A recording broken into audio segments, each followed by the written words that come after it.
So do I.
Good morning. It's 9 o'clock. We'll call the meeting to order.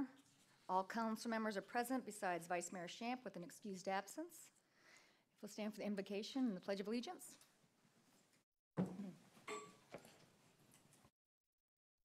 We gather together here today intent on doing good work. We seek to represent fairly and well those who have given us this task. May our efforts be blessed with insight, guided by understanding and wisdom. We seek to serve with respect for all.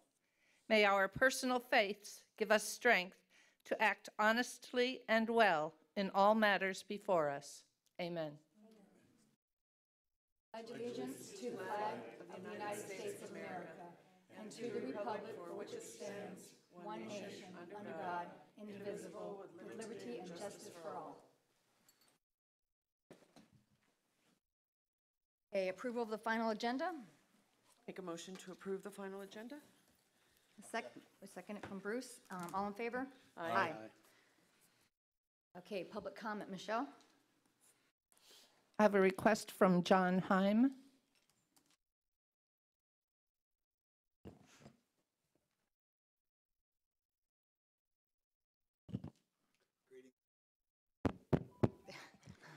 Did I already lose a minute? Greetings, Council. My name is John Heim, 38-year resident, leader of a group called the Southwest Florida Clean Water Movement. I'm here today to discuss a broad array of things, if I can, in 3 minutes or 2 minutes, whatever it is. Tomorrow, I'll be leaving the island for good after voting. I'm going to officially denounce my residency of this beach because I no longer believe in it. I look around, and I don't only disagree with what I see, I don't recognize what I see. We got road construction that's basically polluting right into the Back Bay, into the federally protected preserve. We've got, issues when it comes to real estate. You can't find affordable housing on this island anymore for regular folks because everything's a mini mansion. Margaritaville coming to town. It's all about money. I remember when it used to be a community. I remember when I grew up on this island and everybody knew everybody, everybody had a nickname, and everybody cared about each other. Now it's all about money.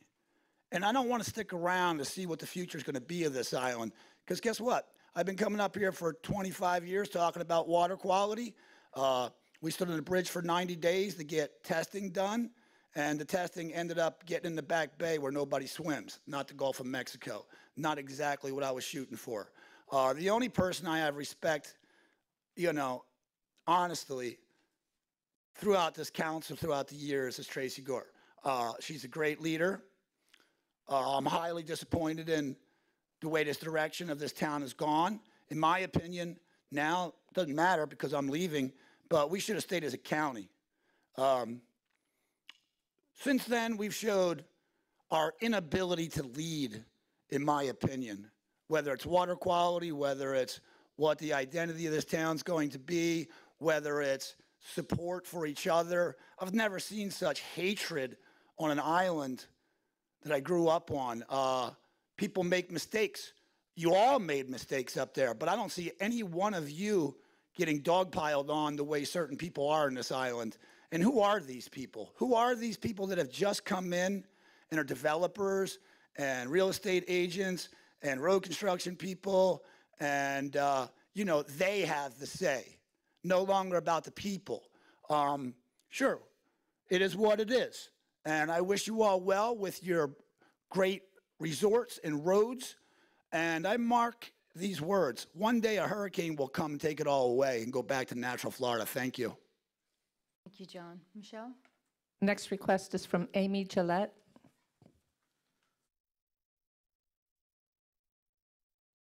Here. Good morning, Council. My name's Amy Gillette. My husband and I own the Tuckaway Cafe on the beach, and I'm here to talk about the heart of the island. It runs from Pearl Street to Denora, and we were very excited to hear that beautification and things to make it look like a special place were being thought of by the town. We would like to be involved in this process and would like to hear a special advisory committee for the heart of the island be made. And we would like to participate as people who are in the heart of the island, as giving our influence and our recommendations, and also being able to participate by doing things to our businesses to be part of that, like signage or color scheme or a certain look. We would like to be recognized. Thank you. Thank you, Amy. The only other request I have is for one of the public hearings. Is there any other public comment? Good morning. John Gucciardo on behalf of the Times Square Merchants Association. Later on in your agenda, you have an item about the trash hauling in the Times Square area, and I believe that it's also an item for discussion at the M&P meeting later on in the week. Although at the M&P meeting, there usually isn't the possibility of public participation, so I just wanted to let you know that I'm here in case when the item comes up later you have any questions for us. I do want to say that since about mid-September, when the issue first came up for discussion, it actually included That's okay. It actually included some other items regarding Times Square beyond just the trash hauling, and that had to do with the future plans and possible redesign of Times Square. Also had to do with the issue regarding the rental fees for the public use of space outside some of the establishments there. And I just wanted to indicate that we've made a lot of progress on both of those issues, and I believe you'll be hearing from staff at some point about the progress we've made on both of those issues. The rental fee issue, beyond just the fee amount, had about 4 or 5 other items for discussion, and I think we're all in agreement about where we can go on that. And again, you'll be hearing from your staff about that. The trash hauling has proved to be a little more complicated, a little more difficult. We knew that going in, but we are working on it together cooperatively. There are lots of logistical issues to still be worked out. So in brief, the position of the Times Square merchants at this point is that they hope that you do consider it here today, talk about it in greater detail at the M&P, but their recommendation is to keep the current arrangement as is while these issues are being worked out. And again, it may be something that takes a little longer than we first anticipated because of the logistical issues. But they absolutely want to try to be cooperative on coming up with a solution long term, and would be very comfortable if you could keep the current arrangement at the current responsibility and fee levels as they are today. Thank you. Thanks, John. Any other public comment? Public comment is closed. Local achievements and recognitions, Bruce? On Tuesday night at the Baptist Church, the Garden Club sponsored a movie called Toxic Puzzle. And if you haven't seen it, and you've got the stomach for it, you ought to watch it. It's about blue-green algae and its impacts, specifically a BMAA molecule or something that's very toxic that attacks the nervous system. Anyhow, it shows that it's a big global problem. It's not just a local Florida problem, but it's a very enlightening movie. So I thank the Garden Club for sponsoring that. Thursday, the Southwest Florida Blue Chip Community Business Award for small businesses that overcame challenges. This was an award banquet, was held. And of note, Myerside Resort and Cottages was a finalist in that challenge. And Thursday at Diamond Head, there was a sustainable seafood dinner sponsored by the Friends of Arts on Fort Myers Beach. And I just wanted to make a comment that the food there was absolutely excellent. It was done with the local restaurants on the beach. And I'm not a food critic, but I have 40 years of business, travel, expense accounts. I've eaten a lot. And I can tell you that food was really good. I was really impressed by it. That's it. Yeah? Bruce hit them all. Yes? Okay, I just want to recognize St. Raphael's Shrimp Dinner started again, and they had a great turnout on Saturday night. And people here were there, so thanks for everybody for coming. The Water Safety Symposium at Bay Oaks, it was a nice turnout, and it was really important, and Sean did a great job putting that together with Golisano. The Budweiser Clydesdales came down. Everybody had a good time watching them. And then just let me recognize that the Beach Kids Foundation Spirit of the Holidays, December 7th at Diamond Head. So that's all I got. And then for advisory committees, items, reports, the LPA, Scott was going to come up.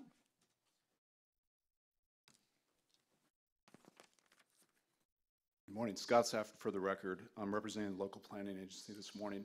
The local LPA would like to formally request a joint meeting with the town council. There are a couple big items that have been on our agendas, and they appear to be time sensitive, so if we can get together before the holidays, that'd be fantastic. The three issues are density in existing subdivisions, LDC section 34632. How do we measure that 15,000 square feet? Do we use the right-of-ways and canals for that measurement? And what type of dwelling, either two-family duplex or two-family single? The second item is the pre- and post-disaster build-back, LDC section 343237 and 343238, calculating square footage and deviations. And third and finally, as we see today, a big item is the right-of-ways, especially with the canals. So I'll be here all day, so if you have any questions regarding some agenda items, I'll be here to answer those. Thanks, Scott. Now, I think we also, didn't we put that on agenda management for a joint meeting with LPA? Do you remember what date that was? Did we put a date for that? I don't remember the date, but I know we did talk about it, Tracy. I don't know that a date was given. We'll talk about it under agenda management, but we did talk about doing the joint meeting with you guys. Okay, fantastic. I Thank just you. have one question. Sure. Scott, have you all talked at all, I meant to ask Dan Hughes this the other night, but have you all discussed at all side setbacks on the Gulf front? No. Okay. But if you'd like to discuss it, that'd be great. These three issues that I just I'd talked like about. to discuss it, but it doesn't Okay. go very far, but. That would be great. Okay, all right, thank you very much. Sure. Thank you. Thank you. Thanks, Scott. So next is approval of the minutes. I'll make a motion to approve the Town Council Management and Planning of October 4th and the regular meeting of October 15th as distributed. Second by Bobek. All in favor? Aye. Motion passes. I'll make a motion to approve the consent agenda, which, since there are only 2 items, is a chamber rental for the Fort Myers Beach Fire Control District Board and the replacement of a utility vehicle. Second that. All in favor? Aye. Aye. Motion passes. Now we're going to get to our public hearing. The first being the legislative public hearing, second and final reading of ordinance 1815, amending ordinance 1008. Town Attorney, has there been sufficient publication? Madam Mayor, yes, there has. It's legally sufficient, and you may proceed at your discretion. Thank you. Roger? Madam Mayor, if you don't mind, we'll start with Michelle reading the title into the record, and then I'll give you some comments. Ordinance 18-15, an ordinance of the Town of Fort Myers Beach, Florida, amending Ordinance 10-08, amending Section 4, Declaration of State of Local Emergency by written proclamation, termination, establishing procedures for the declaration of a state of local emergency, providing definitions, purpose and intent, authority to declare a state of local emergency, method of declaring and terminating a state of local emergency, authority of town council, effect of declaration of a state of local emergency, prohibitions during declared state of local emergency, access to emergency preparedness fund, penalties for violations, repeal of prior ordinances, conflict and severability, and effective date. Mayor, members of the council, well, that was a very long title to do a very, what I consider to be a minor adjustment to our existing code. Our existing code requires that a state of emergency be limited to 7 days. And that would mean that every 7 days would have to be renewed by the council or through a fairly convoluted process by the manager. The amendment that's before you allows you to set a state of emergency at a different duration other than 7 days if you wish to as town council.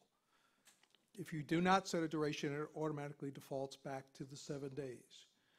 So if you consider the unfortunate folks in, for example, Mexico Beach or whatever, trying to have meetings every 7 days to renew a state of emergencies probably would be a very difficult thing to do when they have much better, more important priorities on their minds and before them. So very simply, what this allows is for the council, if they set a state of emergency, to set it for a duration beyond 7 days if you so desire, and if you don't, it automatically defaults to 7 days. So is there any public comment on this item? No public comment? Public comment is closed. Any questions from the council? No. None, but I'll make a motion to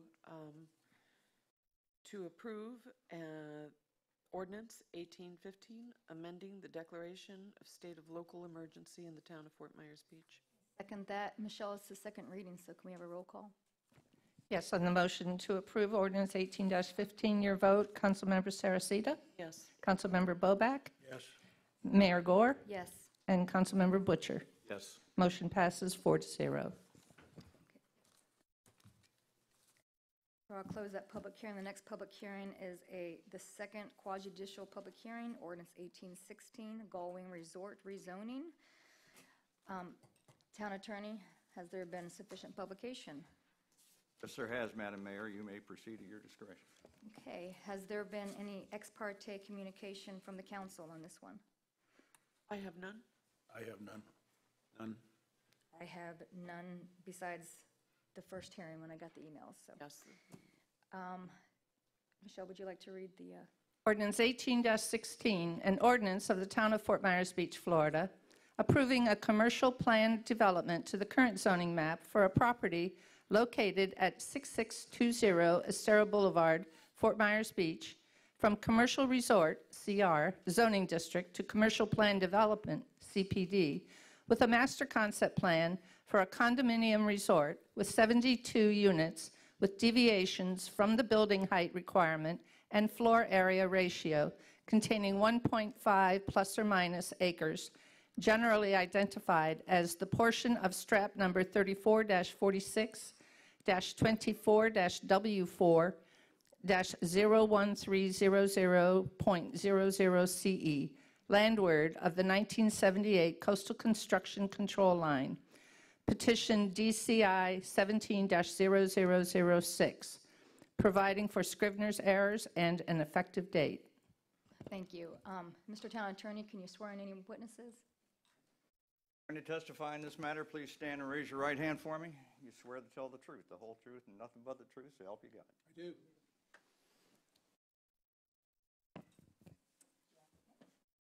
You. Morning, Madam Mayor, members of the council. For the record, my name is Beverly Grady with Rutzo and Andrus, representing the applicant for Going Beach Resort. And this is, as you know, a zoning request from Commercial Resort CR to CPD, and it's to change the office area in Unit 7, floors 4, 5, 6, to a total of 6 resort guest units on those 3 floors. There'll be 2 guest units per floor. We would like to incorporate all the testimony and evidence that we provided at the October 15th hearing. We have here today, Paula McMichael is here from Home Montez, and Kurt Brenner is here from Going. Paula McMichael presented the application. She presented her expertise, and I don't know if there was a decision, but she did make the request to be recognized as an expert in land use in the comprehensive plan. And she had a PowerPoint that thoroughly covered the application. Mr. Ted Trish also testified and asked for recognition of his expertise in transportation planning, and testified there would be no increase in traffic by this request. I think the only question that was from the last hearing was regarding a sign for the 5-foot pedestrian access. So what is enclosed in your packet, staff has given you. That pedestrian access easement was provided to the town. It was dated December 1998, and it also answers that question because it authorized the town to place a sign. That's one of the rights that the town has clearly in that easement. So we've complied with that condition. So that's why we don't think you need to have it in the ordinance, because it already has been handled and complied with. And we are here to answer any questions. If you want us to review anything from the last time, we'd be pleased to do that, but we didn't know that you really wanted us to repeat that full presentation. It was pretty thorough. Does anybody have any clarification questions for Beverly? I have none, other than thank you for the signage. Staff? Just to be clear, my understanding of the easements is that we can put up signage there. Right. That's what, yeah.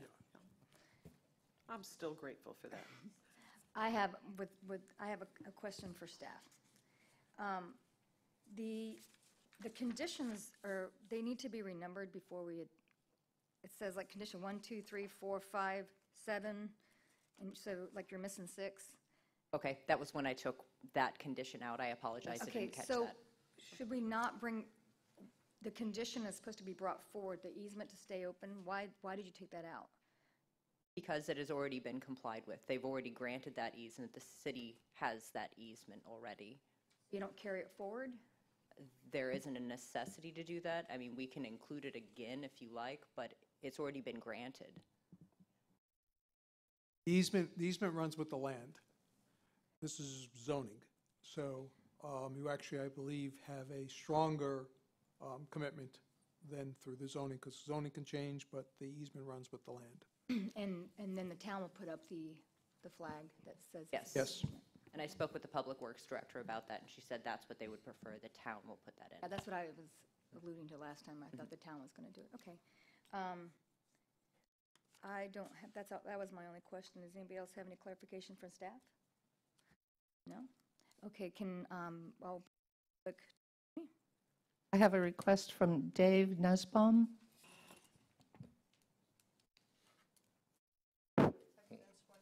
Yes. Good morning, and thank you for allowing me to address the council again. I'm president of Island Winds, a 100-unit condominium immediately north of Gullwing, which is home to many full-time residents established in 1974. I wanted to address the council again as I feel, number one, I was a little bit misinterpreted in my last statements by someone. We do support our neighbors. We've had a good relationship with them, and in their attempt to convert office space to condominium units. If changing a zoning is absolutely necessary, which I believe it was stated by staff at the last meeting, that had to be done in order for them to do it, then we have no objection to that. What we do ask the council is on this zoning change that there are appropriate safeguards to prevent further expanded economic development. Serving alcohol was added to this for use in banquet halls. We now have a restaurant that's been added serving only guests. I'm not sure if that was in the long-range planning meeting or not. What started as a conversion of offices to condominiums is morphing, and that's our greatest fear. We're asking that there are safeguards putting in to prevent the opening of public restaurants, tiki bars, and other hotel-type expansions which will add to traffic. This type of expansion means that Island Winds suddenly becomes the overflow lot for parking when Gullwing's lot is full. It also means an increase in beach traffic. Beach traffic trespassing is an ongoing problem on our property. They use our restrooms as public restrooms. They use our pool, our spa. We've even had to kick people out of our health club facilities, walking in off the beach, running on treadmills, non-residents or guests utilizing the facility. So we already experience that general population, and all we ask is that in allowing this for Gullwing, that there are some real honest safeguards put in protecting Island Winds and the other multifamily residential communities that surround Gullwing. That's all we're asking. Thank you very much. Thank you. Is there any other public testimony on this matter? Public testimony is closed. Sarah, could I ask you a question, please? The restaurant, Tiki Bars, is it in here that for sure that it's just for the guests and that's not open to the public? It's the existing restaurant that's on site, so I don't think we put anything in there specifically about only for guests. If you feel that that's important, we could include that. The banquet hall is a facility that's open for renting, though. That was done back in the 90s, right? Yes. So nothing. So all the uses are current uses. So there's nothing new is coming that wasn't already approved back in the 90s? No, that is correct. And the restaurant, it's open just to the guests of Gullwing? It's the pool restaurant, so it's the guests at the pool can use. It's not even a full restaurant. It's like a little tiki snack bar.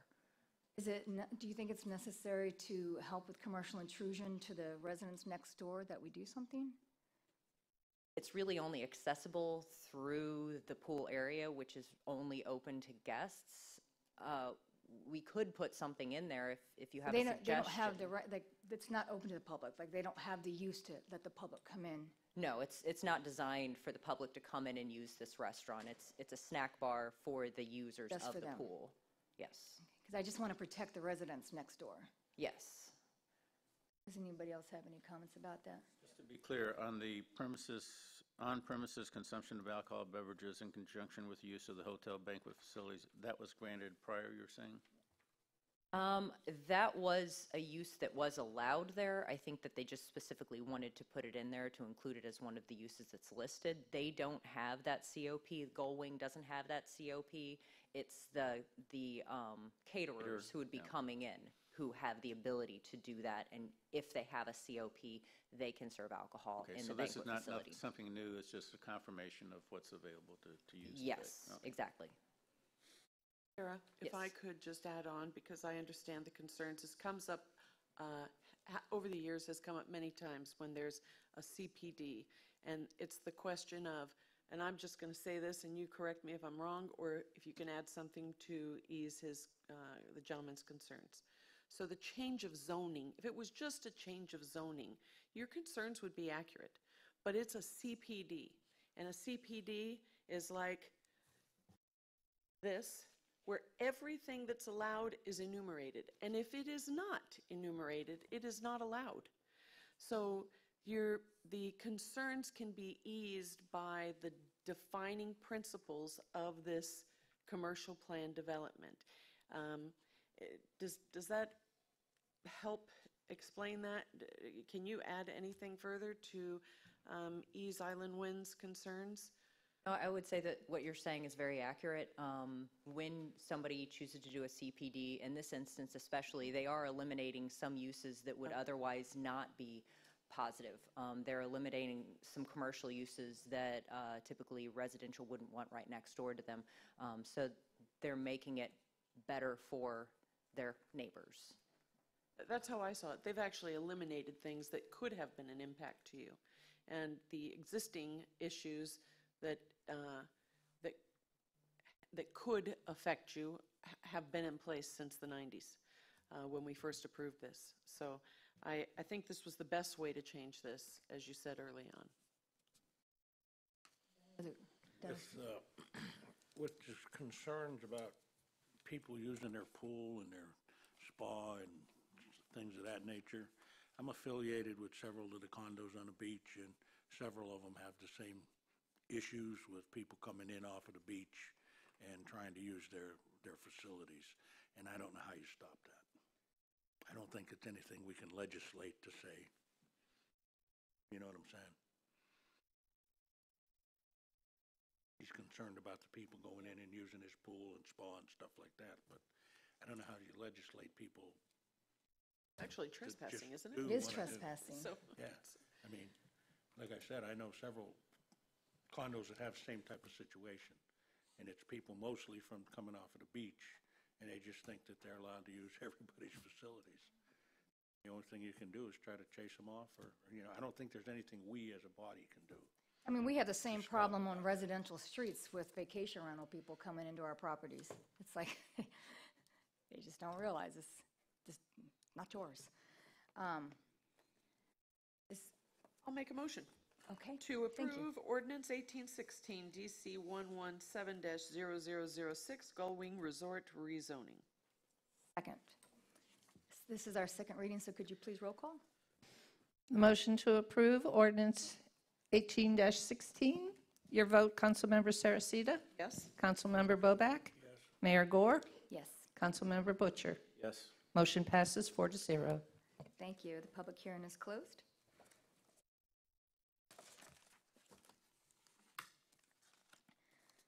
Get that one off. So the next item is a variance 18-0006 for 300 Denora Boulevard, pool enclosure rear setback variance. Has there been sufficient publication, Town Attorney? Yes, Madam Mayor, you may proceed at your discretion. Has there been any ex parte communication? No. Yes, Mr. Odemeyer is my next-door neighbor. I I've spoken to him about it. I've spoken to, I believe, Jason Green. We met with him. So, yeah, I've had a few. I've done some like research online trying to look at it. I tried to see the property, but it's pretty hidden from the street. So I couldn't really see it. So I tried to do a Google map search on it. So that's what I have. I've just looked at it and looked at it on Google Map, yeah. We need to swear this one in? You're going to testify in this matter. Please stand and raise your right hand for me. You swear to tell the truth, the whole truth, nothing but the truth, so help you God.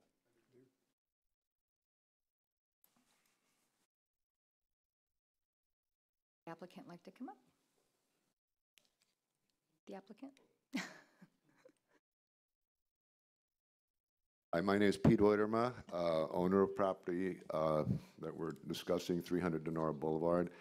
And I understand when I signed an affidavit for this variance and other things, I was also in the process of getting a vacate thing from you guys, and I was unable to attend this meeting, and it was denied. And from what I just heard of you, none of you have actually come to the property. I have signed an affidavit where it says that I will permit you to come on my property, you won't be trespassing. I'm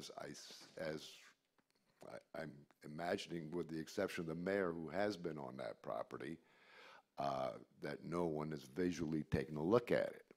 Now, I don't know what kind of papers that you were given by Mr. Green or the Director of Development, but if you care to, I have copies of a survey that I have used to determine many of the measurements that are in concern right now. Do you have a copy of the survey? There is there's pictures and a survey in our books. Hey, can I suggest, I think your packet page 279 and 280 are probably the most visual for what he's going to be talking about. You have to speak into the record. They have the survey and the boundary of the area that's that's in the right of way. Yes. Mr. Oiterman, You have to speak into the microphone, so that way it's it's on recorded. the recording. May I give you the copies of my survey that have physically taken measurements on there? If they're not taken with a ruler or anything, Town attorney, can we take those since it hasn't been just to advertised? look at them? I don't know if you have a copy of this or not. For demonstration purposes, you may enter them. Just give them to the town clerk and. There's 5.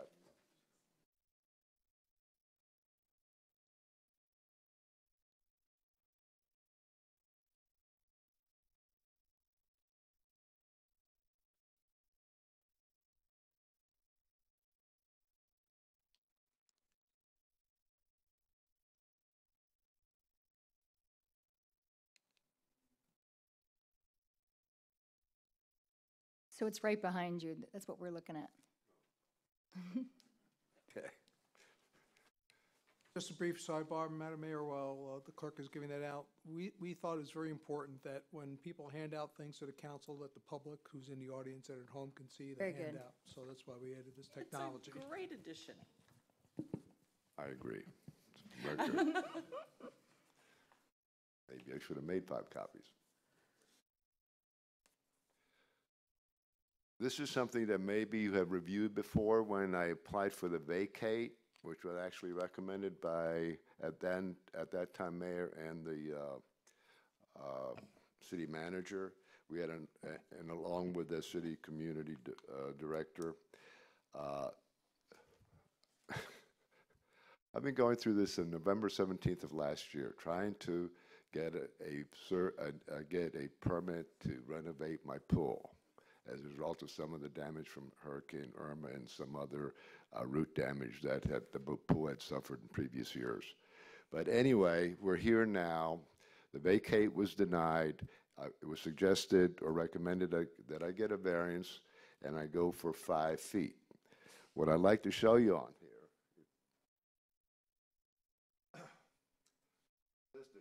can you hear me? You got to speak into the microphone. The shaded area up there is the area that I would like to request a variance for. And I believe that the Planning Commission has recommended that it's approved, and town staff, apparently according to the documentation that I have now, said it was approved. But there's a swath of land there. It's over 800 square feet that belongs to the city. It's most probably the biggest piece of property that you own on that canal. That's on but that's on the other side of my property line. It goes to the canal seawall, which is kind of ridiculous because you people don't maintain it. The house was built in 1967. I don't know when the canals were built. It's most probably one of the older homes there. I have no control over the property lines. And the point I'm trying to make is that you should take into consideration, like the gentleman from planning about the easements that are on that canal. That whole Shell Mound area is a problem. You're going to end up with some other issues with this thing. So I appreciate the Planning Commission member that was here that will address this in joint with you. So basically, that's my comment. But this has been going on for almost a year. This is a really simple project. The owner does not have total use of this property. That shaded area, if you give me the 5 feet, still leaves 17 feet between the edge of my pool enclosure or pool deck and the canal. More than anybody else on that canal, maybe more than anybody else on the island. So, please take that in consideration. I don't have any further comment. This is for a variance, so this is not about the vacate, just, Correct. I just thought I'd bring the vacate back up. okay. Does anybody have any clarification questions for the applicant? I don't know. Wrap up. Jason? Yes, and I have a correction on the front of the staff report. It said deny, but at the end Yeah, of I the saw staff that. report, it said approval. So just I was reading this, as a I'm like, note for that. So the recommendation is approval. And as the So the exhibit that you staff have, recommendation on the page where it says deny should say approve? right, it says Yes. it later in the staff report, it says approve. I saw So that. there's a typo that I didn't fix, sorry. The exhibit on the screen that you see is essentially the request is for a 0 setback to that irregular, almost a V-shaped line. That is the platted lot line. However, it's not a 0 for the entire length of the pool cage that he's asking for. So as you can see, it's really at the point, and then there's a greater setback as the line moves away from away from the screen enclosure area. So it'll range between 0 and 5 feet, but we needed to ask for 0 just for consistency from that point. Jason, I have a question. The Sure. pictures that you put in our packet, it already shows it a lanai, and it's already set back. Correct. So in order to rebuild the lanai or the lanai and the screen enclosure, and to provide a sufficient space per the applicant's application states that they need sufficient space around the pool, and so they need to move the enclosure closer to the seawall, closer to the water. So it is expanding the enclosure a little bit from what the pictures you saw. So is it de minimis or not de minimis? It's a couple feet. It'll give them approximately, I think he said 3 to 4 feet on the outside edge of the pool to be able to get around and maintain it. It was too close at the time. So it's not, it's just rebuilding this lanai. It's rebuilding, it's adding on, it is expanding the screened area towards the water, and hence the need for the setback. Pool's He not- always needed they had a need for the setback. It's just how much is the The question. pool is not getting bigger, just the lanai area will be bigger. The I screened-in believe he's area. redoing the pool and reshaping it because it's an irregular shape now. And he can correct me if I'm wrong, but I believe he's creating Pool's more of a- not going to be any bigger than it is now. It's just going to be He's- a rectangle instead of a whole bunch of angles. Right. It's irregular shaped. He's going to make it more regular shaped and then have a walkway around the outside. And then the screened enclosure has to go beyond that. And that's where we're measuring 0 feet. And he is correct. It's anywhere from 11 to 17 feet of property that's filled on the canal side. The screen enclosure itself will be 0, right at the 0, property line. but the pool is still set back. Correct. The structure of the pool is essentially staying in the same area. I'm going to support the request, but my question is, Jason, the more I look at these Shell Mound properties, and especially Denora Street properties, the oddballer they are with all of these. So let me just ask this question. Maybe it's inappropriate, and if it is, you can say, we'll talk about that later. What happens at some future moment when the council considers the vacation of that space that that he is now essentially, you're maintaining all of that property, as I would or anybody would if it was immediately adjacent. What happens then at some point when we start discussing this? Will a property owner have the right to say no, or is this not? This isn't the time to discuss this. We'll just give him the variance and then deal with the rest of it later. I think proximity is something to consider. Okay. I think, but the Okay. straight answer is we should talk about all that later. Yeah, because, okay, but he's, in 5 minutes. So Okay. you got several things going on, right? You've got Yep. right-of-way ownership, maintaining absolutely. by whoever. Yep. You've also got some things that people aren't thinking about right now, which is structural, Sure. of not just the structures on your property, but also of the seawall. Yep. We've had some comments lately from people along this canal that they're going to start replacing, they're watching this, they're watching what goes on in the next one. They're going to replace their seawall. Well, the seawall requirements in construction of that is different than it was 50 years ago. You've got the tiebacks things to consider. We've had people telling us that they've gone to put pools in to meet our setbacks and then run into structural issues with the seawall. There's a whole bunch of things. It's bigger than We have this. very, very small setbacks. Yep. Which maybe you didn't have tiebacks in the seawalls. You're gonna have people running into their own structures and their own issues. Okay. So there's a lot of things that they have to consider that maybe not for your consideration, but part of the thought process. I'll leave it I at would I'm leave it going to to that. support your request today. Well, that's another- It that's is a another question. permitted access right is essentially what it is. Correct, just like a driveway. It's like a driveway, yeah. I'll keep saying that. And I'll leave it at that. You keep saying that, but I'm not so sure about it. The seawall, though, has to do with the vacate. Right now, we're just talking about a variance for Lanai. Yeah. Bruce, do you have any questions for anybody? Scott from the LPA is here. I know it was approved 7-0. Do you have anything to add? Yeah, you were sworn in, right? Tell the truth, the whole truth, nothing but the truth, so help you God. Yes. So I think the thing we learned most about Denora in the LPA was that subdivision was plotted before the canals went in, and that's where the major issue is. So most of the time, you'll put the canals in and then do the plotting. This was backwards. So that's why we have such an issue. But Anita, we were just like you. We want to get this, gentleman's been waiting a year. Yep. So there's a much bigger issue here, and that's one of the things we want to talk about on joint session. But we just want to help them out, and this seemed like the fast-track way to get it done. Thank you, Scott. Sure. Okay, I'm going to open up for any public testimony. Nobody? Okay, public testimony is closed. I'll So- make a motion to approve variance 18-0006 at 300 Denora Boulevard for a pool enclosure and rear setback. Seconded by Dennis. I have just one question for discussion. Do we need a resolution for this? There's no resolution in here. For the variance? Normally variances have a resolution.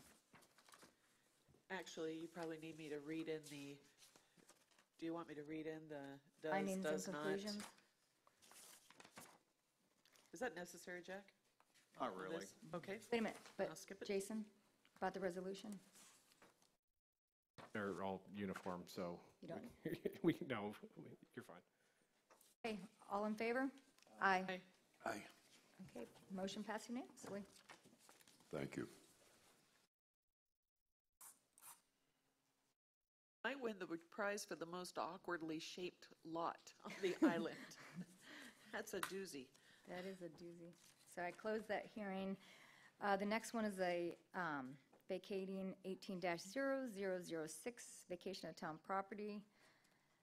Set a quasi-judicial public hearing for vacation 18-0006, vacation of town property adjacent to 450 Denora Boulevard.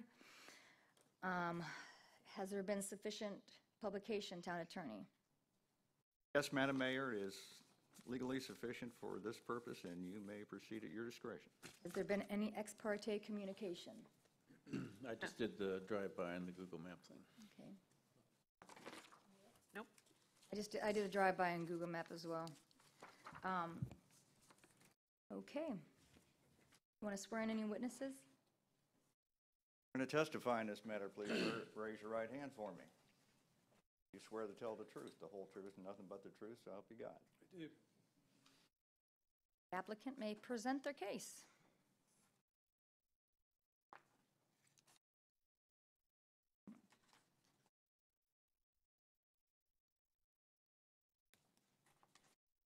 Good morning. Hi, Mr. Renard. Thank you for hearing our application today.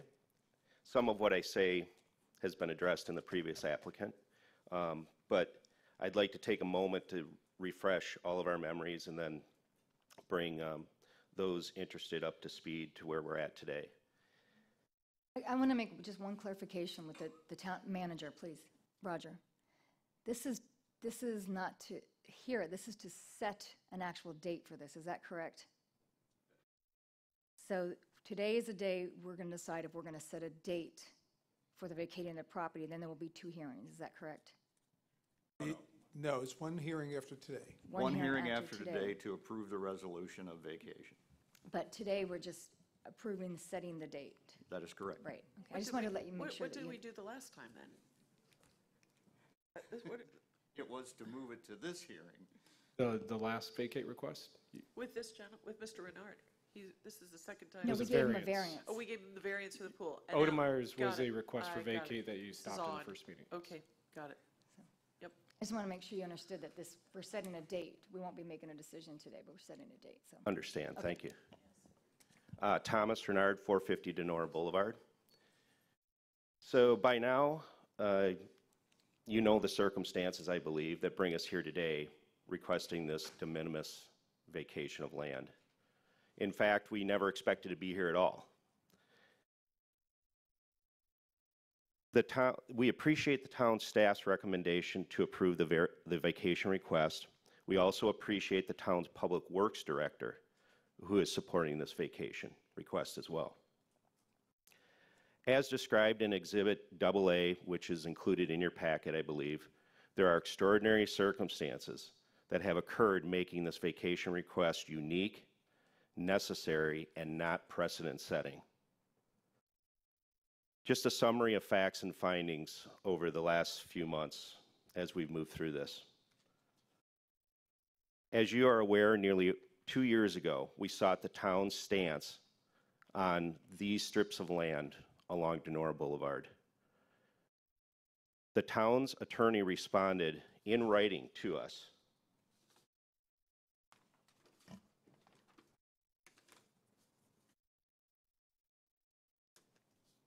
Quote, "The plat doesn't specifically reflect the location of the seawall. This leads me to believe the intent was to transfer title to the waterward's edge of the seawall. Given this is a 1957 plat and the precision we enjoy today did not exist back then, I would find that the lot owners have riparian rights and own to the waterway's edge. Without dimensions on the plat, seems this is what the town has been doing for some time now, given the number of docks in right-of-way evidence from review of the GIS. The town's attorney's opinion was perfected in writing, and we relied on her written comments to proceed in good faith to develop plans. We applied for a pool permit, which was approved, and we began construction. A month and a half into construction, we received a stop work order. The pool is in the ground, it's plumbed, it's tiled. As such, we are largely here due to the town's own actions. The town's building inspector has confirmed that the pool is built in the exact location as approved and permitted by the town. The town and the county has, for 65 years, a precedent on how it views these strips of land. 23 years with the town, 32 years previously with the county. We believe the town's own building codes has established a precedent of the effective lot line for waterfront properties as the water's edge of the seawall.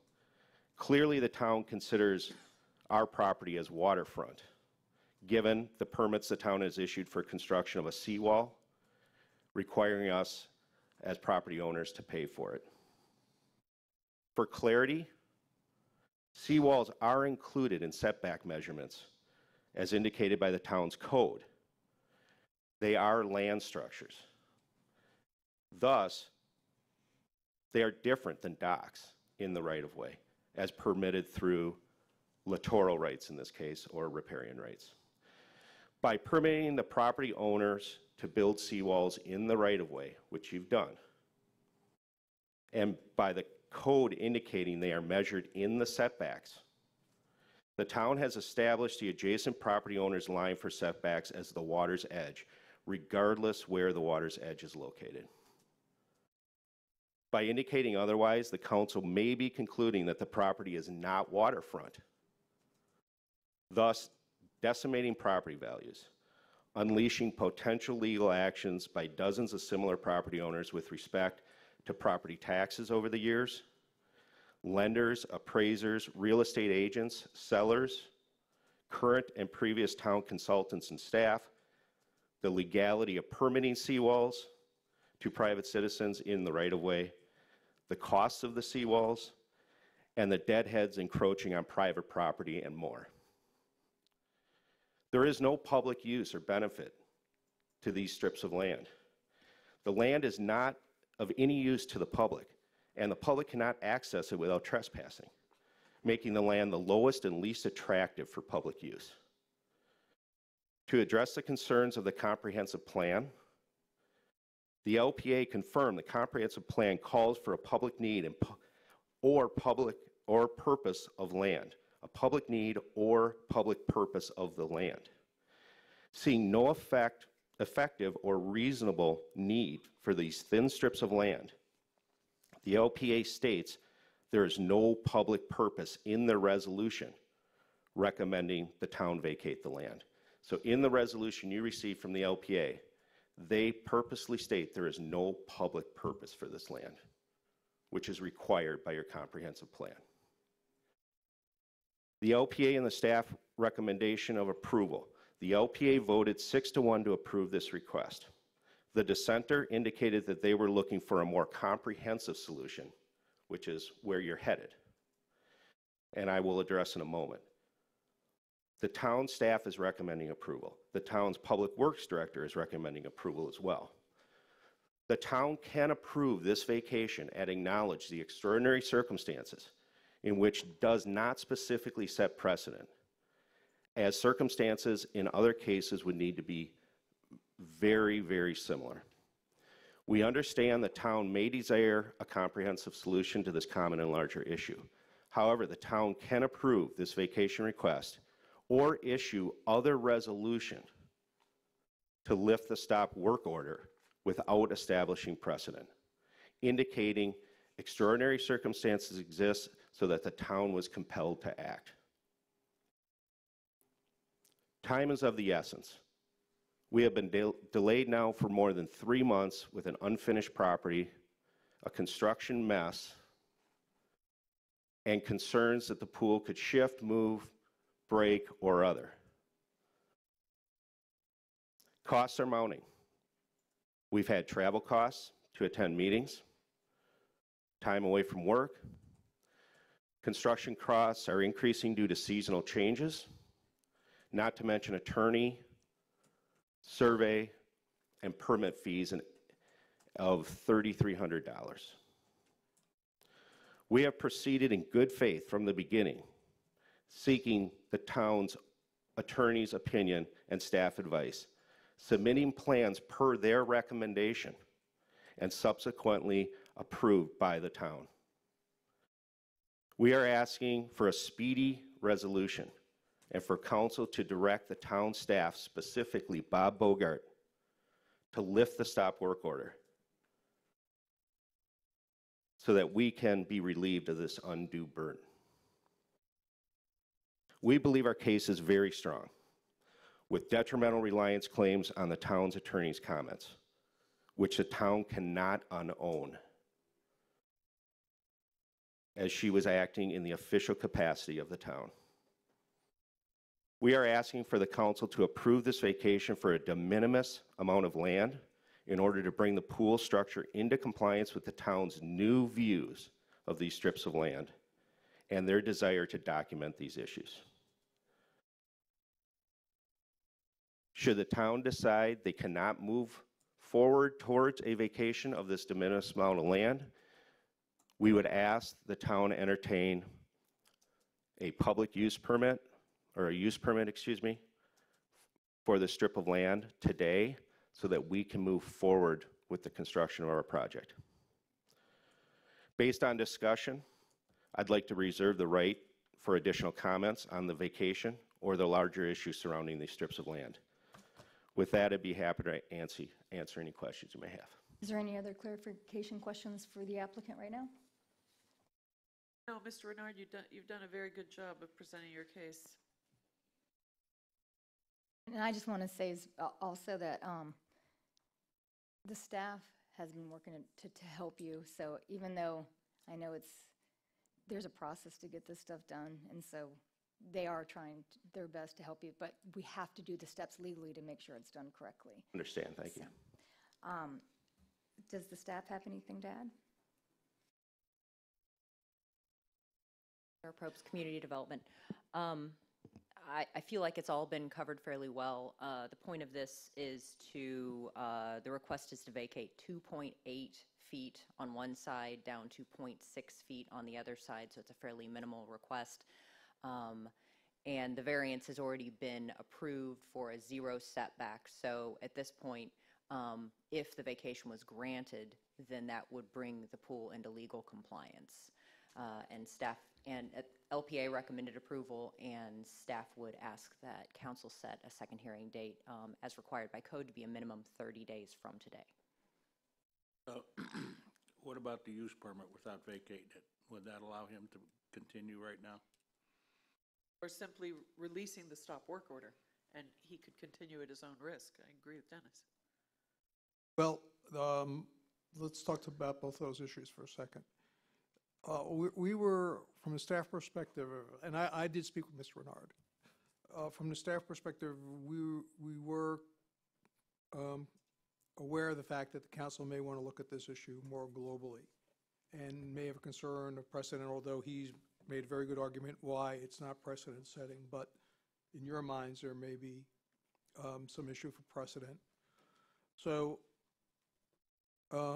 what I proposed to Mr. Renard is if the council were not inclined to move forward on his case as an individual vacation, if he wanted to, if the council wanted to, as an alternate solution, pursue a use permit, just like the case of someone puts their driveway through other town properties, that we could proceed under that basis and allow then for him to proceed. Then he would be in compliance and he could proceed with his construction. So that option is there if the council wants to consider it. How quick can he get back to work if we take that option? By the end of today, probably. Oh, we could do that right now without it being advertised, just changed it to a use? We can let him use our property as we let many other folks do here in town with council consent. I would move for that. Don't move yet. Huh? Don't motion yet. No, I'm not. Okay. I'm just saying, I would like to see that action rather than vacate. We've already turned down another vacate, and I think that there's going to be many, many more of these issues. And I don't think that we can do it on a case-by-case basis. I think we need to look at the overall picture and make a determination on where we're going to go with it. So if we let him do the use, he could get to work today, and then we could do the whole canal later. Vacation stuff later. Is that something that you are okay with? We would prefer vacation. We asked for vacation 2 years ago, and they said it was too cumbersome and time-consuming to deal with that. That was from the town's attorney. However, we would appreciate the opportunity to move forward with construction under a use permit situation, understanding that the town has a larger, more global issue to deal with in respect to this. And if there's an opportunity to participate in that, I would certainly enjoy that opportunity to discuss vacation of those lands along these strips in Shell Mound. For now, we would gladly accept a use permit, provided the town has a sincere and interest in resolving these issues long-term for all residents. I think we do, because it's going to be, it's not just Denora Boulevard. There is a whole lot of other issues with the same issue. It just, they haven't come to light because nobody really paid attention to it, and because it didn't affect them at that point. They haven't had that problem. So this is, I think, something that really has just come before the council, and I think it's something that we really need to sit down and take a look at. But obviously, I want to get your pool done as well, you know. But I just don't think we can do a vacate on a case-by-case-by-case. Plus, the vacate would take a while. With the use, we could get you right back to work. Correct. I mean, it would be another month before the vacate would be final. Well, is it another month? Yes, that's what's required by code. It would have Yeah, to it'd be another month for that, and frankly, we're running out of time. Just wait and go to work this afternoon. So there's a procedural process with this hearing. I would like to open it up to the public testimony. I'm sorry. I still have some questions on this. Oh, okay, go ahead. So I'm concerned about process here. We just had another gentleman come in for a variance. Now we have a use permit. I mean, could he have gotten a use permit too? No, his Completely different. situation was different because his was basically going to zero setback on his property. Okay. He wasn't encroaching into the town's Okay. property. Is there a way to establish a use permit that would expire upon the vacation so that it's got a particular use? It just is kind of a, go ahead.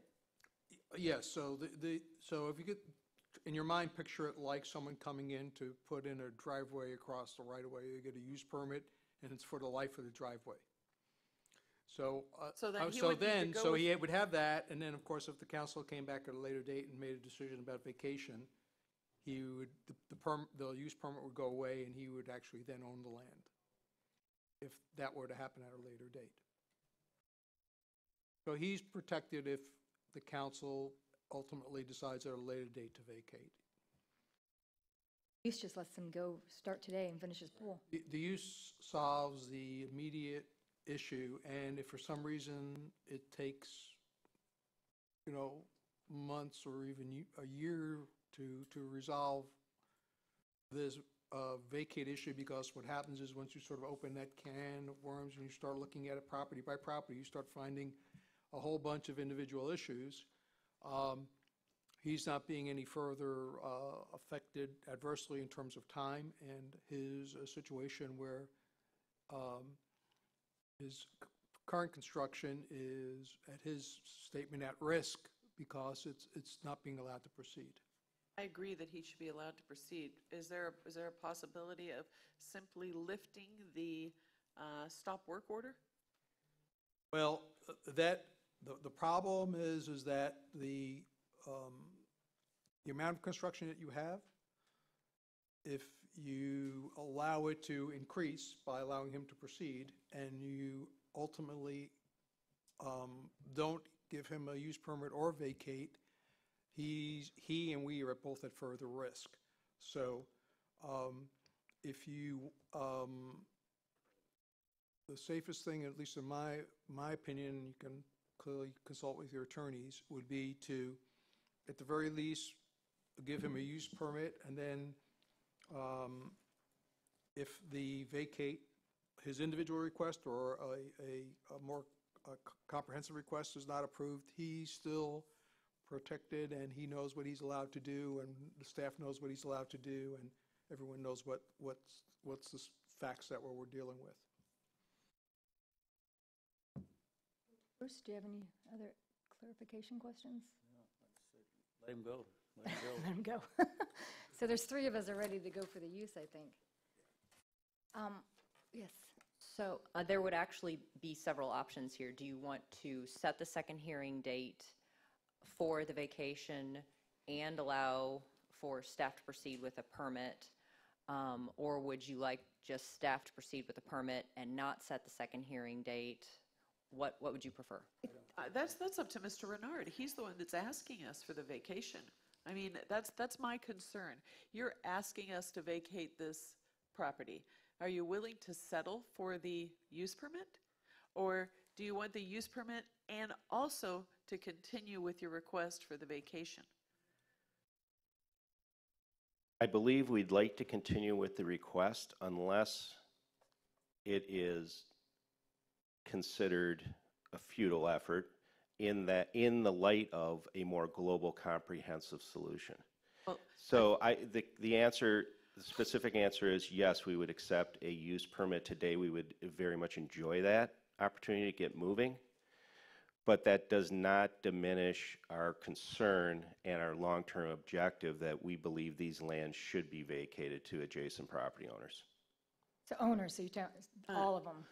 Should the council decide it's best to move on a more global, comprehensive method to solving this issue, then I would be in agreement and would appreciate the opportunity to move forward under a use permit and then revisit a larger global vacation issue. And I would also appreciate the opportunity to participate in those discussions in one form or another. Thank you for that. Sarah, then I have a follow-up question with regard to that. If, let's say that, 3 months, 4 months, however many months from now, we have a discussion relative to any and all canal vacations, will that be a global decision, or will that occur property by property? With all due respect, Counselor, that really depends on the action that the council takes at that time. But So wouldn't you could theoretically do it globally, or you may do it property by property. Or subdivision by subdivision. Or, Subdivision by groups of subdivision. lots by groups of lots, because they're similarly suited in terms of geometry. I just can't predict how the council will approach. What if Mr. Renard wants the vacation and his next-door neighbor doesn't want to have anything Well, to do with it? that's a critical issue. So it goes on to, if you were to set it for second hearing, you trigger the process where people are going to be noticed. And, in 30 some odd days, you're going to have to deal with this issue, vote it up or vote it down. And, I don't know that you're going to have a whole lot of more facts other than perhaps some more community input on his lot. Can we extend, I'm assuming that Mr. Renard has paid fees to be here today.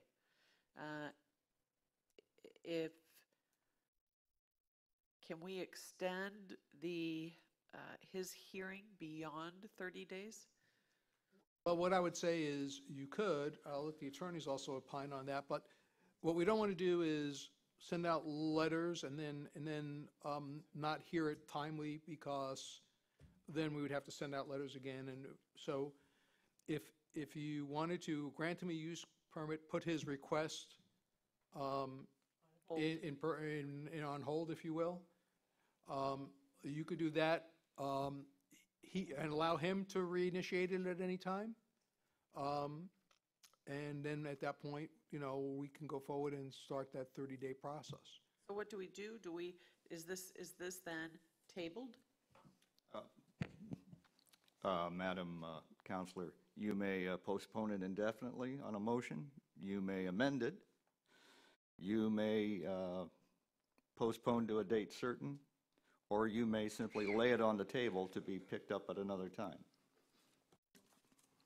I'd postpone it indefinitely. Fair enough. Until we settle this thing. That's just my opinion.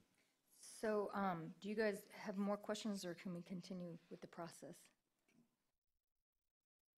And so before, I was going to call public testimony, but Scott, do you have anything to add for the LPA? I'm under ex parte, I forgot to tell you, I did ask Scott why one person dissented, because it wasn't in the minutes. Yes, just to clarify, and I actually, Ms. Heil did state that she voted against it because she wanted to discuss this as a much bigger issue.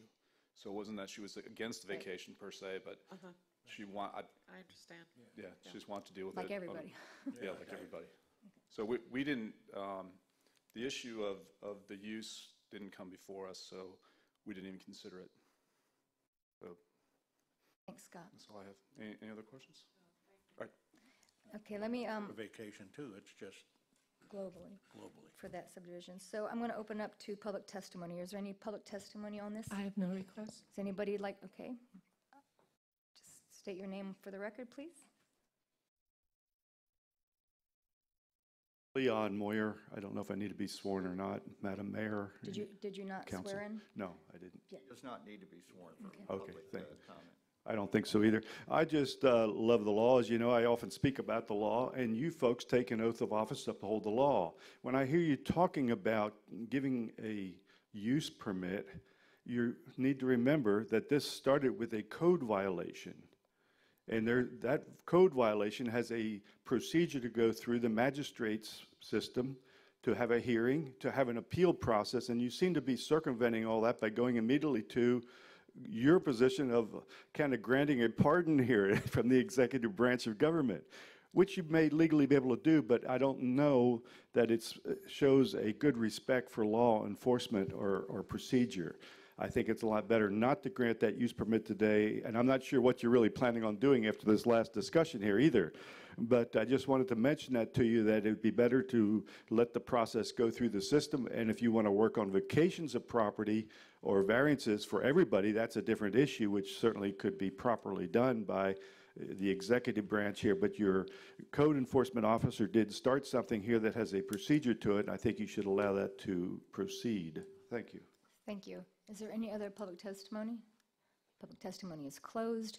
Town attorney, can you just respond real quick for the public? Is the code enforcement what we just heard?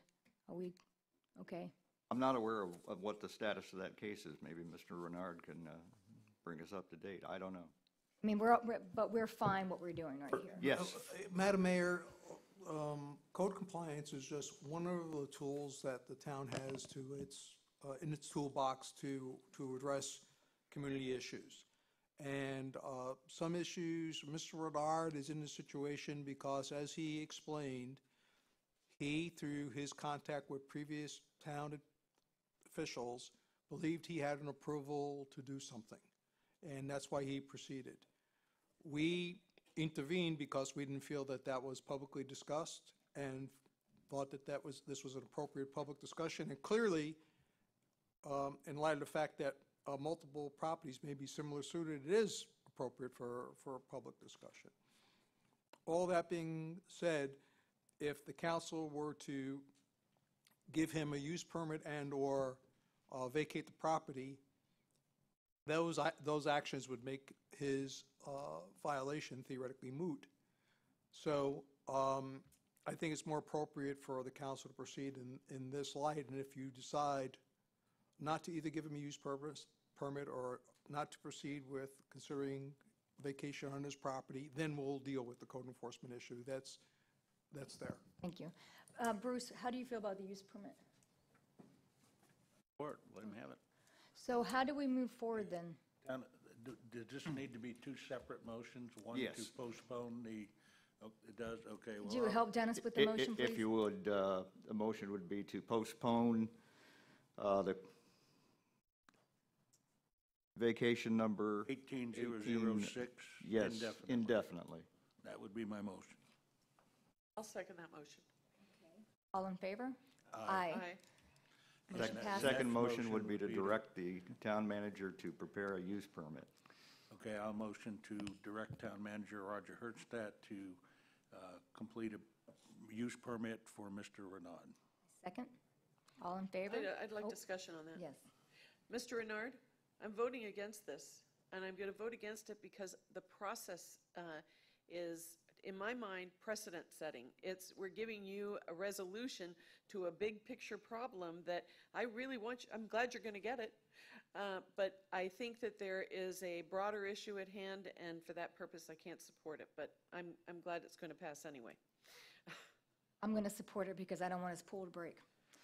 So, all in favor? Aye. Opposed? No. Motion passes 3-1 with Vice Mayor Shamp absent. This hearing is closed. And Cersei didn't know, right. Okay, so now we're going on to E, first quasi-judicial hearing, ordinance 1817 DCI 18-0002, Lighthouse rezoning and MCP amendment. So this is a first hearing. Madam We Mayor? need a second hearing. Yes. This may take a little time, so I just want to let you know in case you want to contemplate a break.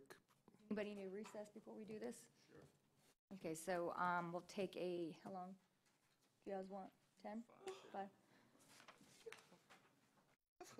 10 minutes. Okay, we're going to take a 10-minute recess before we dive into this one. Michelle, did you want this that they handed out earlier? Do you want it back? I'm so glad. Oh, I hope that's not.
Roger Hernstat to Chambers.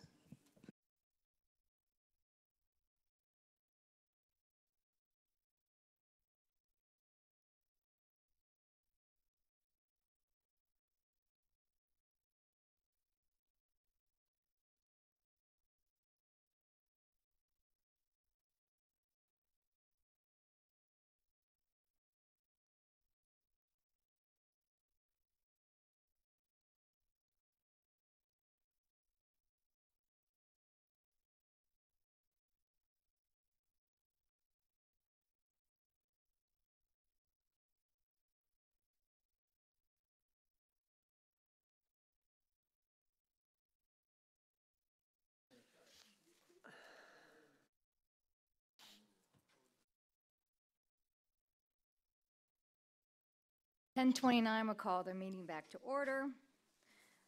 We're now going to open up the hearing for the first quasi-judicial hearing, ordinance 18-17, DCI 18-0002, Lighthouse rezoning MCP amendment. This is the first of two hearings. Town attorney we have a sufficient publication? For these purposes, yes, we have, Madam Mayor. You may proceed. Okay, has anybody had any ex parte communication? Yeah, I've spoke with both Mr. Kohler and his son. Anita? Quite a while ago, I spoke with Tommy and Tom, and it's been ages when this was first an idea. Same here. I talked to him a long time ago about it. Talked to one of them some months ago. Okay. Do we need to swear in any witnesses? Raise your right hand for me. You swear to tell the truth, the whole truth, and nothing but the truth, so help you God. I do. Joe, would you read the ordinance into record, please? Ordinance 18-17, an ordinance of the Town of Fort Myers Beach, Florida, approving an amendment to the current zoning map from Downtown Zoning District to Commercial Plan Development, CPD, and an amendment to the Lighthouse Island Resort Master Concept Plan, previously amended and approved by Resolution 13-29, to include the two parcels containing approximately 4,000 square feet as developed with modified conditions of approval and deviations, generally identified as strap numbers 24-46, -23-W3-00203.019A, and a portion of Lot 14 considered part of town right-of-way. Petition DCI 18-0002, providing for Scrivener's errors and an effective date. Thank you. I have a question real quick before we go. We're rezoning from downtown to CPD, but it's actually CPD to CPD, isn't it? Because it was, in 2003, it was rezoned to CPD already. I believe both Ms. Grady and Jason can address that. You want that answer right now? Real quick, just, yeah. Well, the two pieces that we're talking about are rezoning. The resort itself has CPD, so we're adding. Oh, it's because we're adding that little Right. cottage. So you're Thank you. changing the Yep, MCP boundary I and got you. adding two pieces. Thank you. Okay, applicant?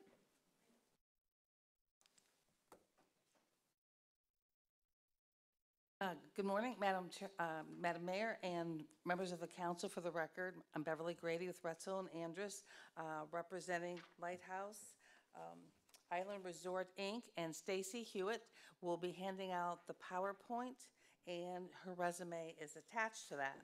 So we are pleased to be here today to present the Lighthouse Island Resort, Inc. application. And you're correct, the main part of Lighthouse has been CPD since 2000, but the two parcels, which is the main point of what's being added, is zoned downtown. You have the remote.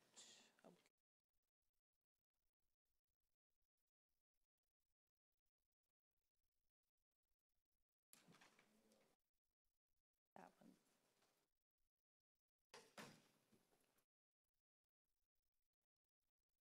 It's that one, isn't it?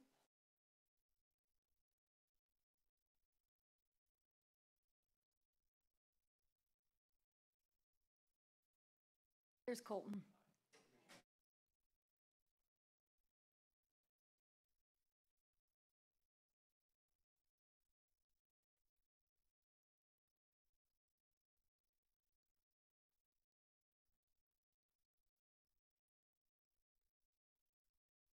So the location of the property is 1051 Fifth Street, 1041, 1049, 1067 Fourth Street, and Third Street, and others.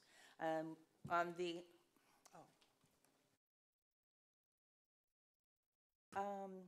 so the zoning is downtown new and CPD old. We're seeking a rezoning from the current downtown zoning to add it to the existing commercial plan development. We have the strap numbers here and the portion of the right-of-way, and we've modified the conditions to the extent that we're adding that property. And then we have an area location map showing the location of the site, which is bounded by 3rd Street, Crescent Street, 5th Street, and the bridge.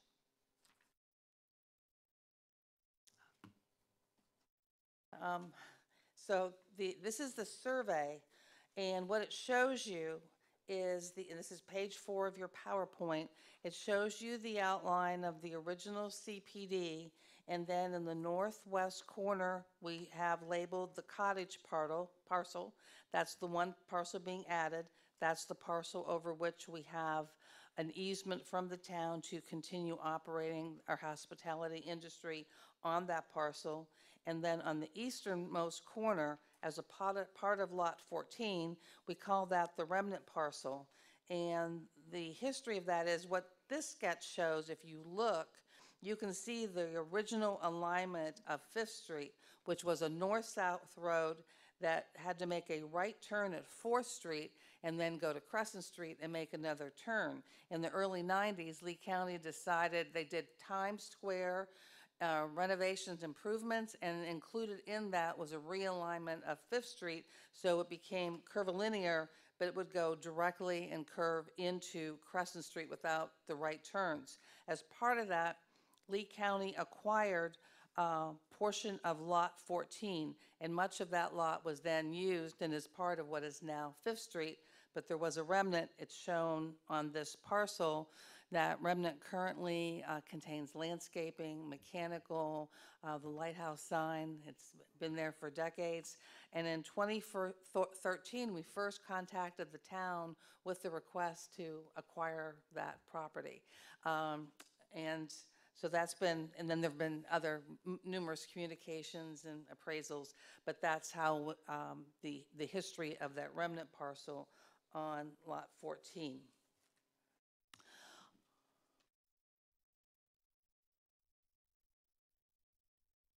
So I'd like to introduce Stacy Ellis Hewitt.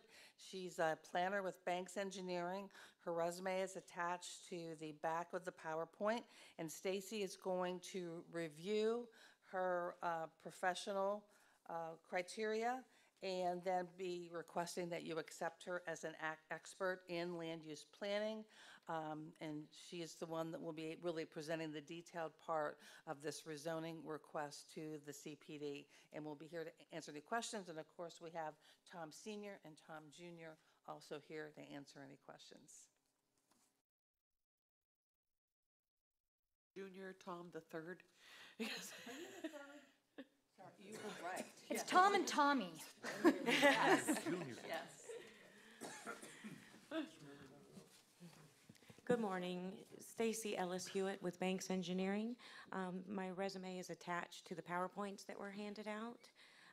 I've been doing land use planning for over 20 years in Southwest Florida, and I have been accepted as an expert witness in a lot of the adjacent jurisdictions, and I have done background work in the town of Fort Myers Beach. I just have not actually presented. So it's a pleasure to be here this morning. I've been a member of the American Institute of Certified Planners since 2009. And if you have any questions, I'd be willing to answer them, but I'd like to be accepted as an expert in land use planning and zoning, please. So we did this last time, and John told us not to do that. Why is there an issue with that? Yeah. Oh, so Jack, is there I mean, what do you want us to do? You may accept her testimony and give it any weight you decide is appropriate in your own. And but typically in a quasi-judicial undertaking as this, it is not necessary to have anyone certified or adjudicated as an expert for our purposes. Thank you. Thank you.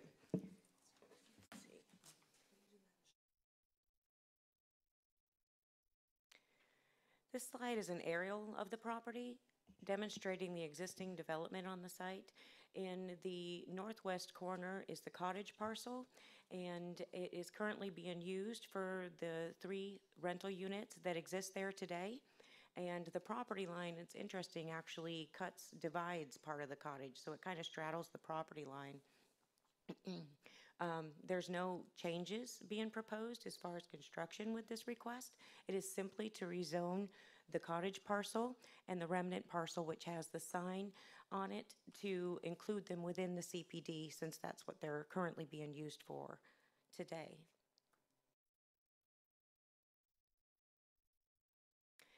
There was a contract for exchange approved via Resolution 18-16 on June 18th, 2018, and as part of that, Lighthouse is to acquire the cottage parcel and the remnant parcel, which are currently commercial, pedestrian, future land use, and downtown zoning. The Lighthouse currently has the easement to use the cottage parcel, and it has the 3 existing guest units on site. The town's going to acquire parcel B, which is boulevard future land use, and the density from parcel B is to be transferred to the CPD to accommodate those 3 units that are existing. The request to amend the CPD is to add the cottage parcel and the remnant parcel to the CPD to increase the 72 guest units to 75 to include these existing units on the cottage parcel with the existing parking spaces. We are also requesting an extension to the build-out date, which is currently December 31st, 2020 in the resolution today, and we are requesting it to be extended to December 31st, 2028. And we're proposing an additional master concept plan entitled Phase 1A, which demonstrates just the addition of these 2 parcels and where they're added. I would at this time like to submit a copy of that. There's an attachment B to the blue sheet, has the master concept plan, but there has been a minor correction, which is Where are you at? on page 8 of the. Right, but the correction. Attachment B to the blue sheet in your packet has this master concept plan, but there was a slight part of the sidewalk on Crescent Street was shown as being within the remnant parcel, and that was incorrect. This corrected master concept plan was included, it has been provided to staff and was included in the PowerPoint to the LPA, and I just want to submit it to make sure it's updated in the record.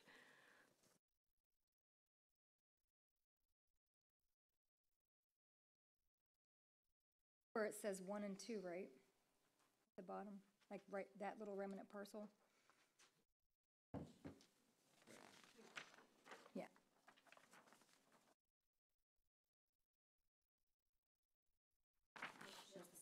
Okay, thank you. The dense size.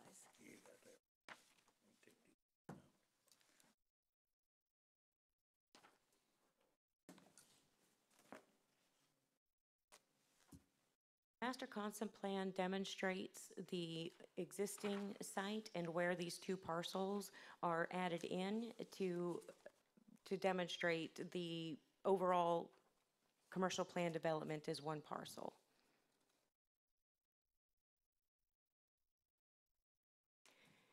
These are some photos of the sign, the existing sign on the remnant parcel. And it just demonstrates that it is currently being utilized with the signage and utilities, that there's no proposed changes to this at this time. It's just simply to add it into the commercial plan development.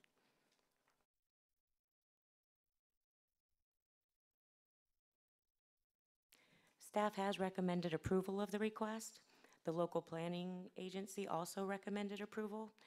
And at the LPA, the applicant did request some amended conditions. Condition 11 was requested to just add the square footage of the cottage parcel to the maximum square footage of the commercial plan development, just to cover that change. and also the extension on the build-out date to 2028. And the LPA did recommend approval of those requests as well.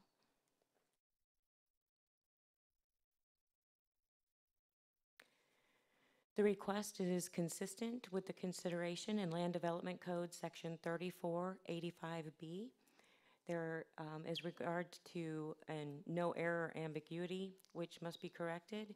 The request is necessary to include the parcels that are already being used by the commercial plan development for the 3 guest units and the signage to be within the commercial plan development zoning. The changing conditions which make approval appropriate are the adoption of Resolution 1816 to the approval to facilitate this request. There's no impact of the request on the intent of Land Development Code, Chapter 34.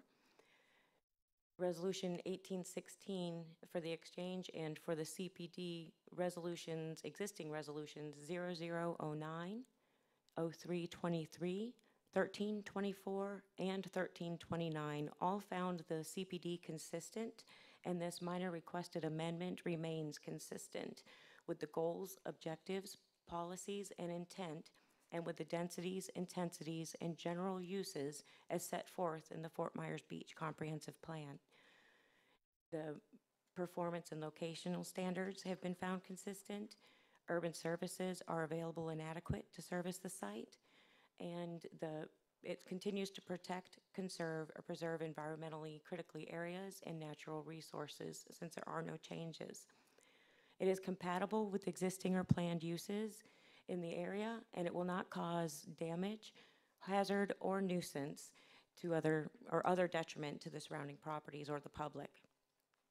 It does not place an undue burden upon existing transportation or other services and facilities, and it will be served by streets with the capacity to carry traffic.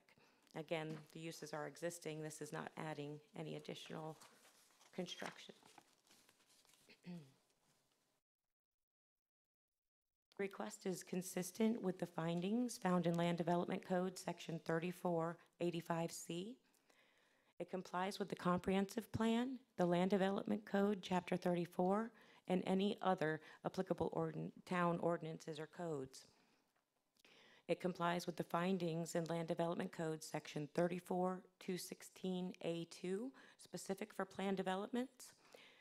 The uses are appropriate at the subject location. The existing and proposed conditions provide sufficient safeguards to the public interest. The existing and proposed conditions are reasonably related to the impacts on the public's interest expected from the proposed development. The use meets all specific requirements of the comprehensive plan that are applicable to the request, specifically Policy 4B6 for the pedestrian commercial future land use designation, as well as Policy 4C8 regarding density transfers. The remainder of the policies are not applicable or they have already previously been found consistent with the existing approvals. The existing deviations remain, and they are proposed to continue, and they enhance the achievement of the objectives of the plan development. They preserve and promote the intent to protect the public health, safety, and welfare, and they operate to the benefit and not to the detriment of the public interest, and are consistent with the Fort Myers Beach Comprehensive Plan. And that concludes my presentation. I'm welcome to answer any questions. I actually have a question. It's not really a question, it's a statement. Yes. The density transfer? Yes. Everything about this I'm okay with, except for the density transfer. In the comp plan, the parcels affected by the transfer are in close proximity to each other. They are not in close proximity. So the town has never transferred density that far away. So I would not be okay with that. It's located less than a mile, but Always been next door, across the street. It's never been that far. That opens up a whole can of worms for this town, because everybody who's unsuspecting, whether you're north, south, wherever you are now, it's like, oh, go that far. But I don't think that it's necessary to transfer the density, because right now, do they have 72 units right now or 75 right now? They're only using 72. So even with these 3 units, it's still 72? Wait, you got it. I mean, With the 3 units that they're using now and that we're going to that makes allow them to keep, 75. that makes it, so even though they're using it now, so they are 75 because they are using it. Well, it's a transition with the phasing, but the point is, with the 3 units and the cottage parcel, that is 75. So they are 75 right now. So, well, I mean, I'd have to ask them what the rest of the configuration is, because if you looked, every time they did a phase, numbers changed within the buildings, but there are 3 units in that cottage parcel, and when you complete it, the max total for Lighthouse is the 75, period. When you go to 2013, when they did an amendment, there, on that record there, it says, it counts them all, and it says 72. So my question is just today, with those 3 units that they have the easement to use, are they, because they are renting those 3, is that 75 or is it 72 today? So they're approved with this, the whole point of this is to be approved for 75. I'm not And to have the asking. CPD say 75. That's the issue for you. No, and that's not. I want to know if today they're using the cottages that they're using right now, the 3, belong to the town. And so there's an agreement they can use them until they tear them down. With those 3, if you go in there right now, is there 72 or 75 units at the Lighthouse? Then we'll have to ask them, because Okay. if you look, the phases, the numbers in the buildings change. I just want to. But the point of this application and the entire transfer is to get an approval from the council for 75 guest units at Lighthouse. And so that's why we had in the contract the ability to transfer that density. And there has been a transfer, I know that was 7/10 of a mile, which was the Peter Lisage parcel to Casa Playa. And so this is less than a mile, so this is within that same thing, and that's up to your discretion to determine what close proximity is. I don't think that they need the transfer to get to 75 because there's density in those, they already got those 3 dwelling units there. You don't need to transfer density because then that would make it, 78? No, clearly, I the need a please. CPD is limited, and the condition limits us to 75. Well, it limits it right now to 72. I'm asking just one question. The question is, today, if I went in there and counted how many units that they were renting, is it 72? Or is And it I said I would have 75? to get the Okay, colors, because Tom, could you please come up and answer that?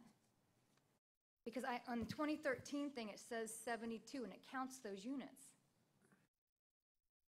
Tom, excuse me, Tom Kohler for the record. Were you sworn in? Yes. Okay. Our main objective is to be at 75 units. Those 3 cottages, if you take them away, will be at 72. So even though you're renting them now, it's not part of the plan. So you're only you do have 75, even though you're only supposed to have 72 right now? That is correct. Okay, thank you. So they are using 75. So we don't But need it's to a transfer question of the density. CPD. You need to transfer those 3 units into the CPD. Those are not the 3 units I'm concerned about. It's transferring density from down by Bay Oaks all the way down to Lighthouse. Well, there's multiple questions I think that you're asking. They are, of course, all related. What I've been told anecdotally is that the 3 units in the building that we're talking about today was originally contemplated to go away. Right. And as a result of that, prior council action was to give them those 3 units within their CPD. Right. So just so understand, that's that takes your starting point from 69 to 72, I guess, if my math is correct. No, it's 72 to 75. Okay, now they're saying that, if I understand them correctly, they're saying that they're asking for those 3 units to be granted as a result of a density transfer / approval of this CPD. And if I've misstated that, I'm sure the folks from the Lighthouse can correct that. So the point is that on the books, they're at 72, and they're requesting to go to 75. Right, so, and I'm fine with that, because at 75, it allows those 3 units that we're going to trade off with them for that property to be, because right now it says they're capped at 72. And by allowing them to keep the transfer, like, we are giving them those 3 units that the town owns for the property over by Bay Oaks. So that would take them up legally to 75 units, which they already are right now. What I'm saying is, I don't want to transfer density from that Bay Oaks property they're going to give us over there, because then they go over the 75. And also, I don't want to set a precedent for that long of a transfer. Okay, so. They don't need it. Again, you're sort of doing a logic chain of multiple issues, so bifurcating them into little chunks. Okay. You have a decision to make whether or not you want to grant them the increased density from 72 to 75. I'm fine with that. Okay. And each of you, as you consider this request, can figure out within your own mind whether that you can support that. And you may support it for different reasons.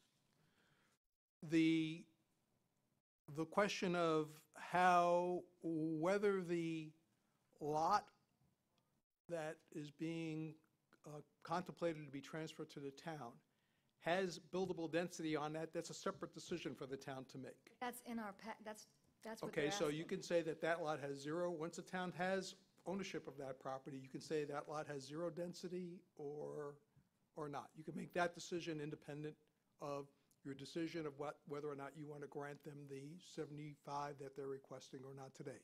So just to be clear, when we do, I'm fine with the 75, but I don't want to transfer density from over there to way over here. I just think it opens up a can of worms that's going to cause big problems.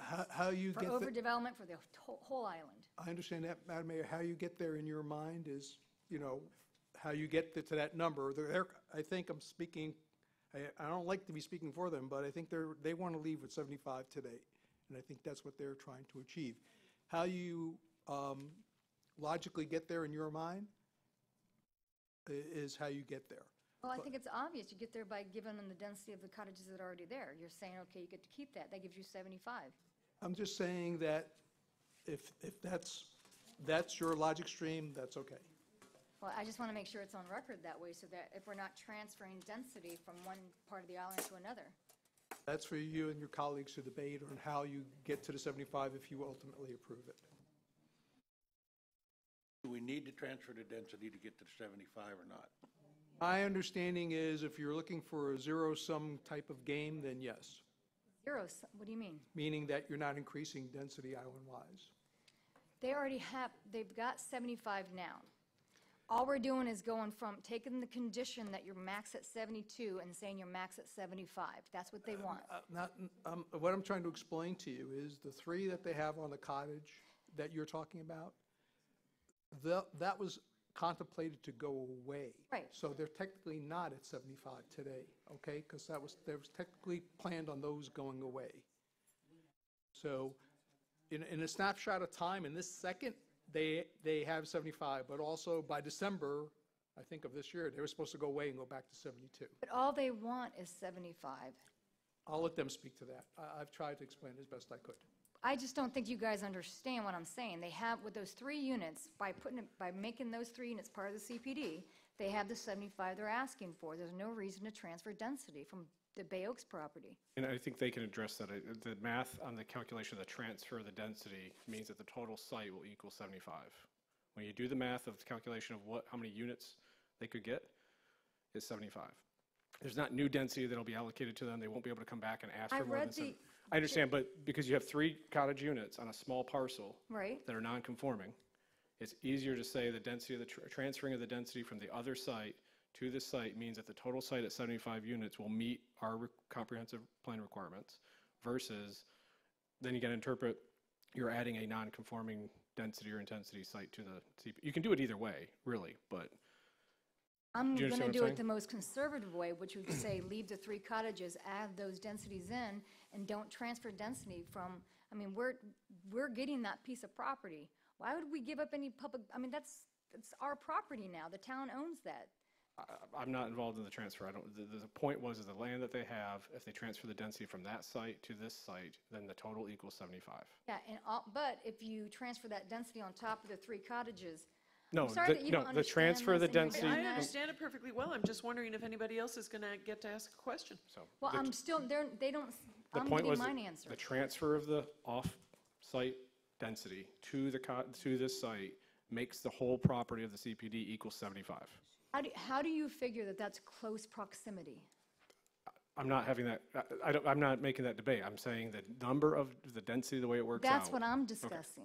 I think that's a valid discussion for you to have. My point is the density of their lighthouse project equals 75 with the density transfer, and it is compliant. I am fine with giving them 75. I am not going to give them by leaving those 3 in.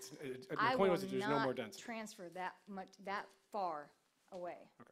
That's where I'm at. My only point was there isn't additional density for them to have. It equals 75. Whether the cottages are there or not, it equals 75. Right. Okay? Does that make sense? I understand that. Okay. Without it, it's 74 point whatever. That's the point. That was my only concern. And with just to be this. clear, Madam Mayor, that's the decision about what is close proximity. There's no figure in the land development code that says if it's this amount, it is, and if this amount, it isn't. That's for you all to make your own independent value judgment whether or not there's a for you to decide, excuse me, for you to decide whether something is or is not close proximity. Right, but if you were to allow somebody to go that far, then you're setting a precedent going further for other people to go that far. We've had this discussion before this council, other councils, about what is close proximity. They were talking about transferring all that density from Mango Chapel. They were talking about transferring density from Bay Beach, all over the place. And I'm just not getting into that can of worms. But I'm fine with giving them 75 units. I'm on this journey to get them there. Just want to make sure we do it the right way. Beverly, didn't you say, or maybe it was you that said that one was transferred 0.7 miles away? Right. Yeah, right. It was from the north end on Peter Lissage's property. He had to transfer to Casa Playa. Yep. And that was, as I recall, I'm going to remember, but I think it was 0.7 of a mile. So it's within council's discretion. Again, when it's a transfer, you're not increasing the density in the town. I mean, you're just allowing that if it's not on this parcel, it can be in that parcel, and that is totally for council to decide what those criteria are. But I am saying you had already, council has approved one that was, relatively close to this. I mean, and I this don't have that information to look at, so I can't see that. Okay, well, that's good. We have one hearing and we've got That's a right. second one. So, the whole idea was we want to make sure that we are legal for the 75 guest units. And so what the contract said was, to the extent necessary, that the density would be transferred from the parcel by Bay Oaks to this parcel, and that would be in the zoning request. So we're here at the zoning request, and the whole thing is conditioned upon, and we were upfront that we always wanted to get the 75 guest units, so that's what this application is for. And we're going to look to the town attorney and town staff to confirm that whatever action is taken is legally sufficient to make sure if the 75 is approved. Because what we looked at was the transfer, because that made it clear that we could get to the 75. And the CPD is going to limit us to the 75. See, I think right now, because they're already using the 75, there's no problem. All we got to do is go instead of 72 to 75. I'm going to... Go ahead, Anita. Beverly, how many units of development existed on the parcel close to Bay Oaks? The parcel that you're going to be acquiring, I think it's one dwelling unit, and we're talking about 3 guest units, so...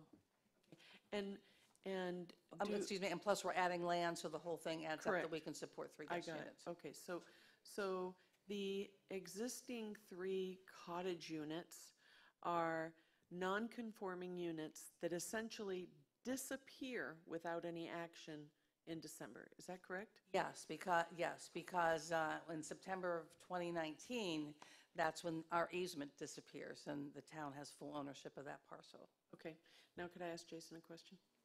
Jason? Yeah. How do you take 3 units on that guest cottage that aren't really units, this is just a use, an easement the town gave them, and transfer that into a CPD without some other action? You're not transferring the 3 unit, you're changing the boundary of the CPD. Correct. As part of the MCP, Master Concept Plan Okay. boundary, to incorporate that land into the overall. Mhm. You're physically doing that with a boundary. Then I think part of your question is related to the number of units. Correct. And that's where that transfer discussion is to transfer density from the off-site parcel to make the 75 work. So If this was it green also- space, I think your real question is if this was a vacant property right now, how much would it come out to? And their calculations were they needed that density from the off-site parcel to make the 75 compliant. If you choose to do it another way, you can, but that was the cleanest, easiest measurement to get to the 75. I know they're physically I there. don't see how you do it the other way. That's what I'm trying to I get ask. that they're physically there, but their question was trying to transfer that paper density, I guess. They were never, it was never 3 units of density when the original CPD came through. It was a use that we granted, an easement that we granted. If we had looked at, if we were looking at granting 3 more units to that CPD, you'd have to look in a broader sense. I understand Tracy's concern about the distance factor because I've always had the distance factor concern myself. So, however, it's, as Roger said, zero-sum game. It evens out completely. It negates, empties the parcel by Bay Oaks, and it does not increase the current use at the lighthouse, but kind of codifies the CPD to be 75, which is the current use. Correct. You actually technically have a net decrease in density island-wide if you think about it, because A you're net just, decrease. because you have a non-conforming 3 units now. You're taking density, making it conforming, you've removed density from another site. So there's technically a fraction of a unit that's a decrease, so.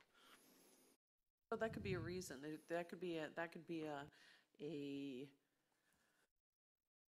the purpose of the transfer is because there is a net decrease in density throughout the It island. makes the boundary of the lighthouse match 75. Mhm. The square footage and the acreage that they have match 75 units. Okay. But as you said, we don't have to do that to still get them 75. That's true. Thank you. And I've got the CPD from '03. I've got all this stuff in there. So I mean, if you have any questions of how they got there, I can tell you. The question is, how do we go about making those 3 units legal, conforming, and included in that parcel if we don't transfer the density? Well, between now and the second hearing, we'll figure it out. It's easy. I mean, There can be some wordsmithing. We'll get to the bottom Because of I think it. the whole thing here is, they don't really care how they get to 75 units. Exactly. As long as they get to the 75 units. That's the ultimate goal. How we do that is dependent upon us. and we can do that. We can just change them 72 to 75. Yes. I mean, we're the town council. You make these decisions. I just don't want to open up a can of worms because I'm telling you, it's been going on every so many years. This whole density transfer happens, and I can't support transferring density from one neighborhood to another neighborhood because everybody's going to constantly be on the lookout. What's coming my way? I think I'm safe, but now they're going to transfer a couple miles this way over here. I'm not going to do that to people, not to the residents. Jason, if we do not make that transfer, then by adding the 3 units to this CBT, we are increasing density in the town. Is that true? Because we're leaving the existing density on the, I'm going to call it the Bay Oaks parcel. I won't say increasing, I'll say there's more units could be added. More right? units could be Because you have an existing 3. Council Saraceno, I think, again, you have to be like sort of on paper, what do you have, and in reality, what do you have? So on paper, technically, I would have to say your question is correct, you would be adding. But if the town never builds density on the Bay Oaks, then technically you're not. So, it's really how you view it. I just don't want people to feel like we can willy-nilly transfer density all around 2 miles. It's not 2 miles, it's less than a mile. I don't want people to feel that, because it's not true.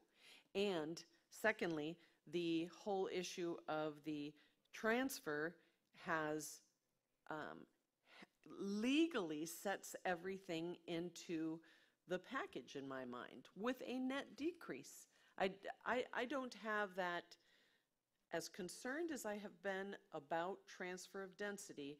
To me, this is a transfer of density that diminishes density and places it in the right spot in the town. I don't have any issue with the transfer, just exactly as the request is. And to your point to the public, it's a fraction of what we're talking about. We're not talking about 20 units, 30 Sure, units. but We're talking about a fraction of the density. it's a Either way. proper manner. Otherwise, we're just saying, well, we can do this, so we're going to do it, which there's no Oh my process God. for that. There's no way that I'm supportive of 75 units. I'm just not going to transfer density that far, because everybody will want to transfer density. We're going through a development boom right now. Well, to the council as a body, I think how the motion is made will decide whether there's council support for this or not. So, whoever frames the motion, if you get to the point of doing that, will decide how the council is approaching this issue, whether it's saying the 75 includes a transfer or doesn't include a transfer. That will be dependent on whoever makes the motion, if you make a motion, and how that's worded. Well, I think it would be wise at this point to simply make a motion to move it to a second hearing. Yeah. Exactly. Now, Beverly, you said that one was .7. Do you have any idea how far this one is? Yeah, but Beverly, is if you it speak, .7, please. .8? And you may not have that answer now, but you could have that at the second hearing. I have a question for Beverly. So notwithstanding what Jason's saying, what does your party would like to see? Do they really care? They don't care whether it's transferred or not. They just want 75 units, right? 75 legal guest units. Right. That's all they want. Did you just say legal for a reason? Yes. Yes, I want to make sure it's I don't want it to be something that's challenged. Exactly. So the transfer, that was actually in the original contract. To the extent needed, we could transfer the density from, I'll call it that Bay Oaks parcel. And so that's clear cut, that if it's transferred, that gets us to the 75 under your existing rules and regulations. So we just want to understand that there's, how you get there so it, can't be challenged. Otherwise, if we don't transfer it, we're granting a variance of 3 or less for the transfer of the property.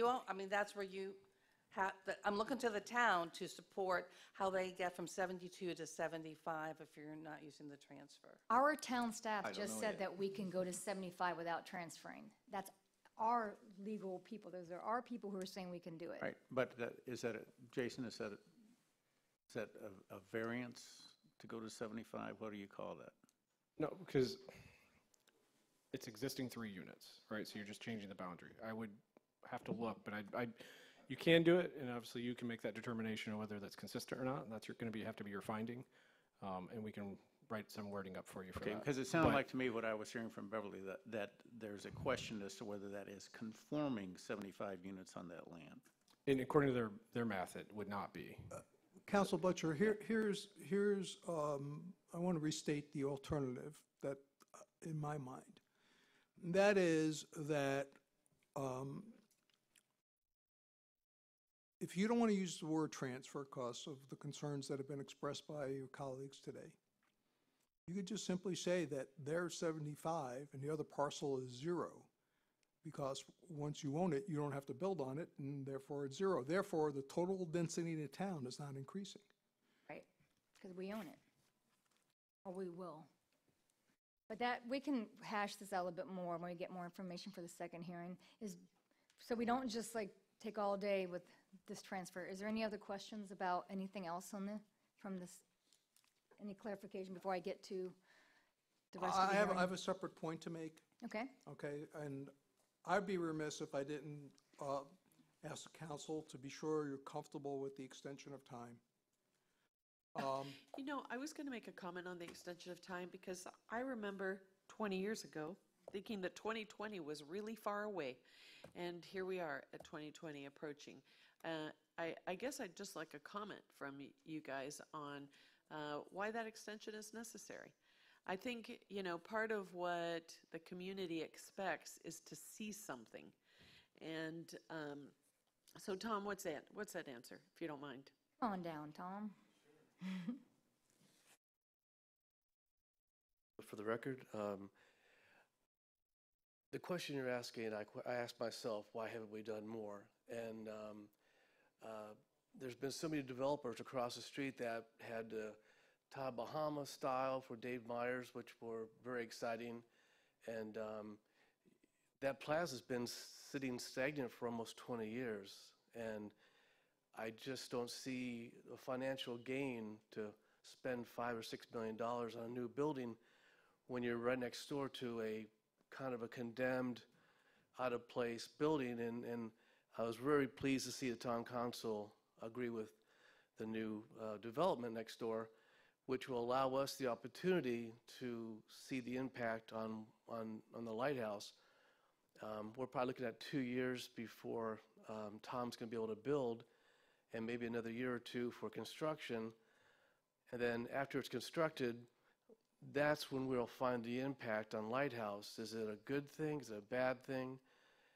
And being an investor with this red tide, it all kind of falls into place. I don't want to be in my 70s doing development. I want to see it happen sooner than later. But this is a conservative way to look at it. If we can get 10 years, if it's myself or my sons to develop it, it'll allow them time to adjust. I'm hoping this Torgerson development's fantastic, and you know, I hope it all benefits all of us very fast, but I just want to have the time to see how this development's going to affect us and not have to come back in 5 years and ask for another 2 years. It just takes more time out of you and of us. The cottages are getting older. Some of those are almost 100 years old. And the old phase, you could put lipstick on a pig, but it's still a pig. And so we realize that we have to make some changes. But as an investor, we don't know what's going to happen. You know, a lot of people think it's going to be a horrible thing to the island.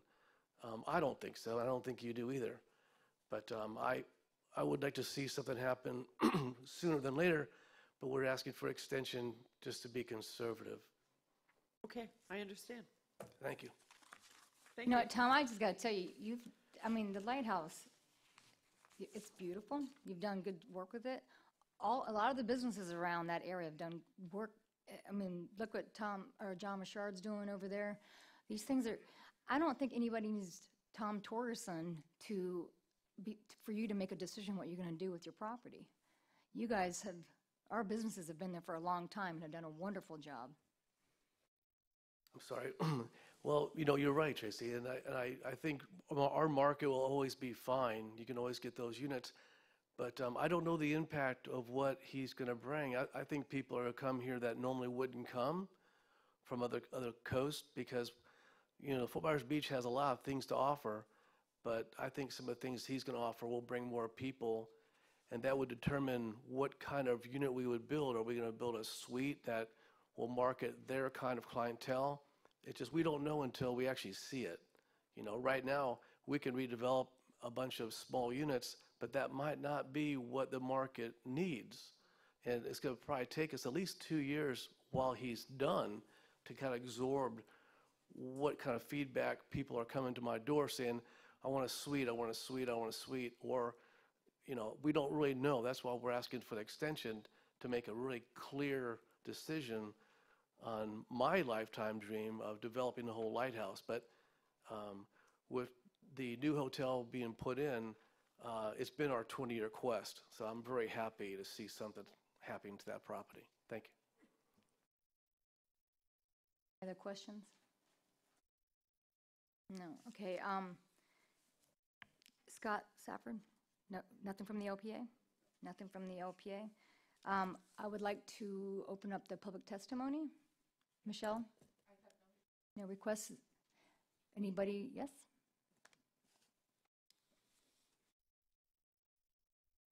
Madam Mayor, Leon Moyer. I'm on the packet page starting about 360 where your ordinance is printed in there. You have a bunch of conditions there. Condition number 15 is the one that extends it to 2828, which is 10 years from now. If you want to modify that, I'm sure you could. Whatever you do today, you can alter those conditions. Then what concerns me is the following page has 17 deviations. This does not seem to me like a proper way of governing because they're trying to make exceptions to your land development code on parking spaces, on the size, whether it's angled parking, perpendicular parking. There's a reason you have that code. It's to provide suitable parking so that people don't have accidents, so it makes a nice island to be welcoming. All those deviations on the size of the parking aisles, and then you get down deviation 10, square foot on the signage. They want to alter the height of the signs and some of these deviations and the size of them. Perhaps they're already there. And my question is this: if they're currently not in conformance with the code, why haven't they been cited? Why haven't you been doing your job here and enforcing the code? Now, instead of enforcing it, you want to make an exception to them also. And this goes on and on and on. If you want to have government, I think you should have substantial and, what's the word here? Consistent, just basically consistent government. Have it enforced. Or you don't really need government. This is doing too many things to favoritism to one person at a time who comes before you, like earlier today. I'm not against what they want, basically. I think those cottages probably should have been torn down, as the previous council determined. And you could probably go back and force them to do that. Then there'd be no issue on that. But there's also the issue of sidewalks there. Crescent Street in that area needs sidewalks. So consider those things, and I don't think you should be giving 17 deviations. Thank you. Thank you. Is there any other public comment? You want to come up now? Scott Safford with the LPA. Oh, I guess you could say that. For the record, with regards to density, we didn't feel that it was an increase in density at all. I totally understand your point, Madam Mayor, that we don't want to take 10 down here on the south end, bring them over here, but the net sum gain to us was 0, and they're already existing there. So that's how we voted on it. Any other questions? All I gotta say. Thank you. Okay, close public testimony. I have another question, Jason. Yes, ma'am. On the conditions. Condition number 5, it says commercial beach rentals of personal watercraft, parasail, or any other type of watercraft is not permitted. Why is it, can it say commercial beach or bay rentals? Which one, 5? 5. Page 362 in the packet, but aren't these all the original conditions and deviations from Yeah, the so let me, original CPD? big picture, talk about that. There's some text changes to the conditions as outlined in the staff report. They're underlined. In your proposed ordinance, they are not. So just for clarification, starting on page 372, you have some underlined additional language, a striking of condition number 8, then a renumbering. Stop. I'm sorry. Striking condition. So condition 1 has some language added. Condition 2A has some language which we've discussed. Striking of 8, renumbering what was 9. Striking of 8 from 03. Yep. So the big picture is all these deviations and all the conditions together over the different resolutions and over approvals and previous approvals were brought forward to this to try to make it one document. So where did the condition 5 come from? I've got the 03 with me. I'm looking at it.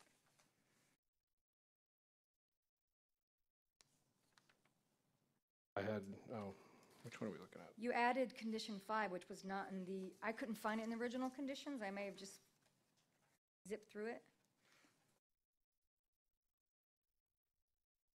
I don't have an added condition 5. Sorry? On page 372? If you, on page 362 of our new packet, where it says, What? 372 is the draft from the staff report, is the draft conditions. I'm looking at the ordinance 1817, Okay. which is what we will be approving or setting a second hearing to approve. And if you look at condition number 5, that's not in the condition from, you said that everything was brought over from previous conditions? I just couldn't find, I could have zipped through it because there's 16 in the original one. Yep.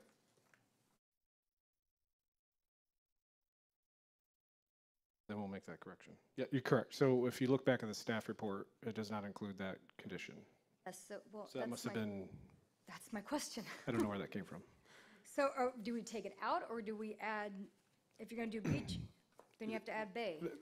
The short answer is, whatever shouldn't be there? conditions you approve will incorporate into the ordinance, right? So the draft, what we're showing you is from the staff report in the packet. And yes, that is a ordinance, we can amend that. We'll take that out. You're going to take it out? Sure. Well, but couldn't It there be wasn't an part of- off-site location?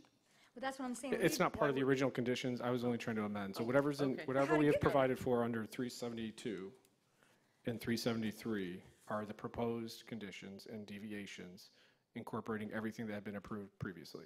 So what I'm saying is, the new condition number 5 is not in previous conditions. So, And it is not in the staff report conditions. so how did it get there in the ordinance? It probably left over from another Oh. ordinance. Okay, so no one asked to put that in there? No. Okay. Sorry, I'm reading one section, you're reading the different, yes. Shouldn't they now all I be the understand. same? So, and then condition number 9, it says, prior to, and this is from the old one, this is from way back when. Prior to seeking any building permits for development on the site, the developer must combine the existing platted lots into one lot of record as part of the local development order for the CPD project, yet to be completed. Do you know why that hasn't been completed yet? No. Okay. So I don't have any other major questions. Anybody else have any questions? And part of this was because having to go back and find the history of this, it was quite a challenge to track all these resolutions. All in Lee It's- County, it's I been- have it all. Yeah, so just to be clear with the members of council, this is your opportunity. These are conditions that are proposed. You can correct them. So for example, where it says yet to be completed, you could put a deadline on there if you wanted to, by way of example, for some of these things that, and set dates for them if you wish to do that, or you can just let everything roll forward to the date that they're requesting.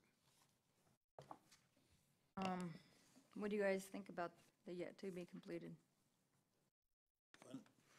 Condition number 9. Roger just said we can put a date or, because nobody seems to know why it's not completed yet, and that was from '03.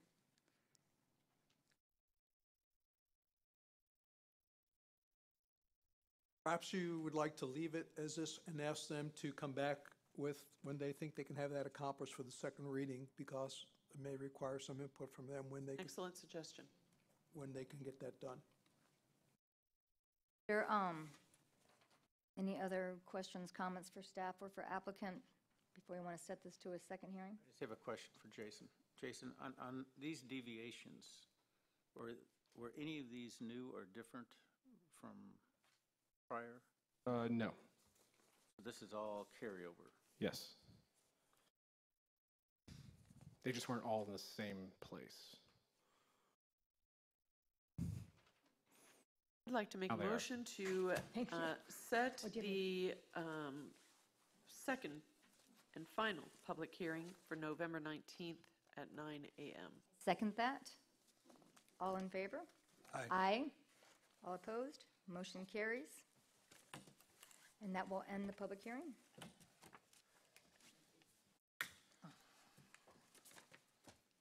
Is this mine? This is yours. Beverly, can we keep these? Or do you need these back? Are these for us to keep? Thank you. Thank you all.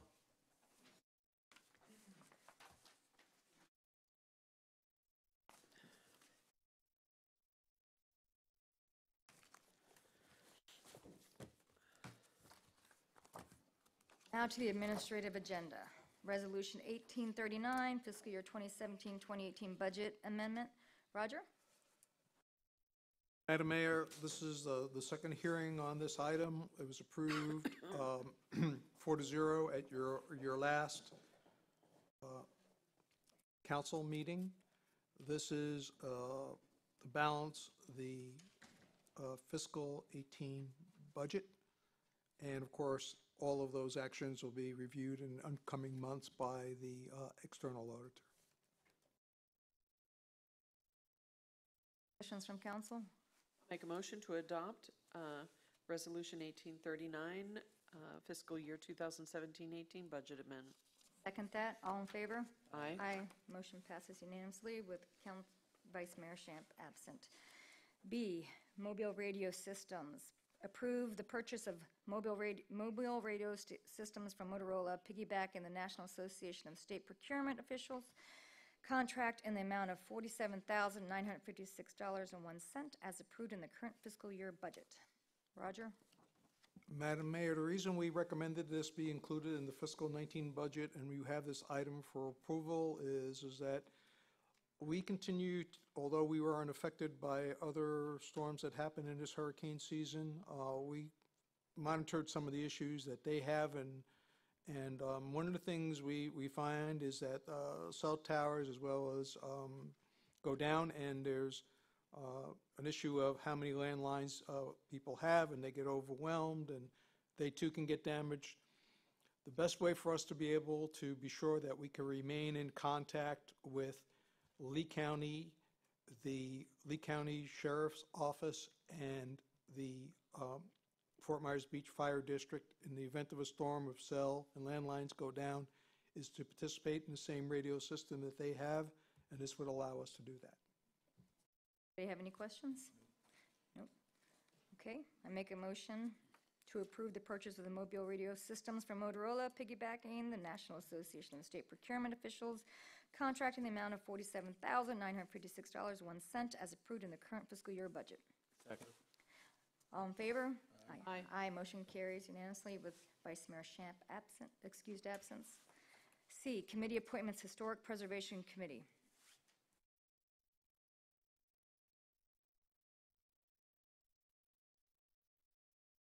Roger?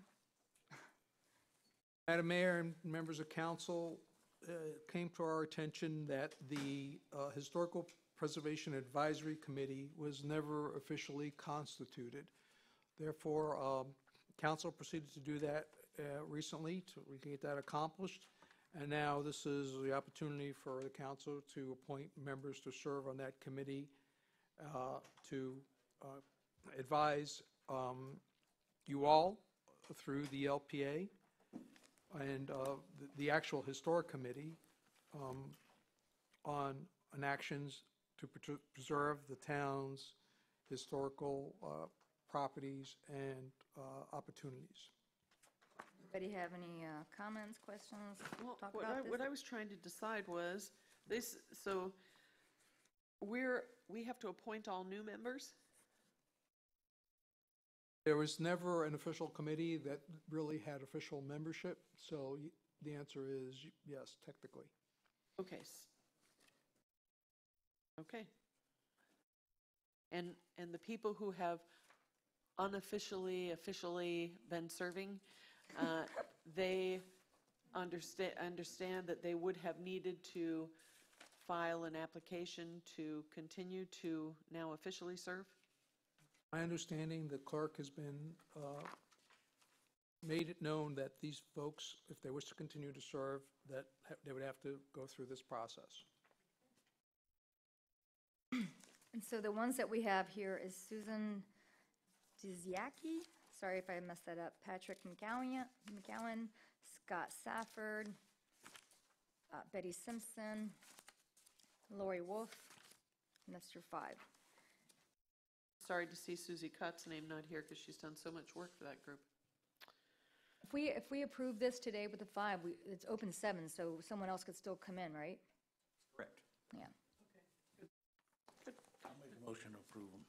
Okay. Dennis made a motion to appoint the 5 listed. I second that. All in favor? Aye. All opposed? Motion carries 4-0 with Vice Mayor Shamp excused absence. Okay. D, right-of-way license agreement, Smoke and Oyster Brewery. So, Madam Mayor and members of council, we were asked to look at all the license agreements that were expiring, and I think you're all well aware of the ones we have with the folks in Times Square area, and Mr. Gucciardo gave you an update on the status of that a little bit earlier. Separate and apart, related but slightly different, is the situation we have with Smoking Oyster Brewery. They have basically three arrangements with the town. One is they have part of their structure on town right away. Two is they have the sidewalk cafe issue. And then three is they use some of the town right away for parking. So we have been working with them because their situation is a little unique versus some of the others to reach an agreement. We've been able to reach a multi-year agreement with them that's in your packet. They have executed that agreement, awaiting council's approval, and they've made a payment towards that agreement showing their good faith to move forward. And that's all part of your kit. Bill Freeman's cool with all this. I assume he would be if or else he wouldn't have signed it and issued us a check. Any questions? I'll make a motion to, did you have Bruce, was that, yes, you had a question? No. I'm sorry, okay. I'm going to make a motion to approve the town's agreement with Mr. Freeman, Resolution 1820. All in favor? Aye. Motion passes 4-0 with Vice Mayor Shamp excused absent. Just take another quick you- only 3 minutes, 3 5 minutes. minutes. That would be great. We have a 5-minute break. 5 minutes, thank you.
trying to look like Larry. No. No. Go fix that. I can't get the damn thing open. Kenny is dead. You know, but throw it this. There you go. Okay.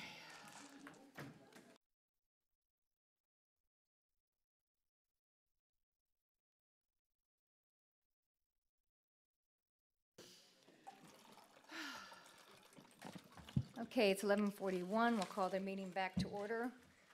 Our last agenda item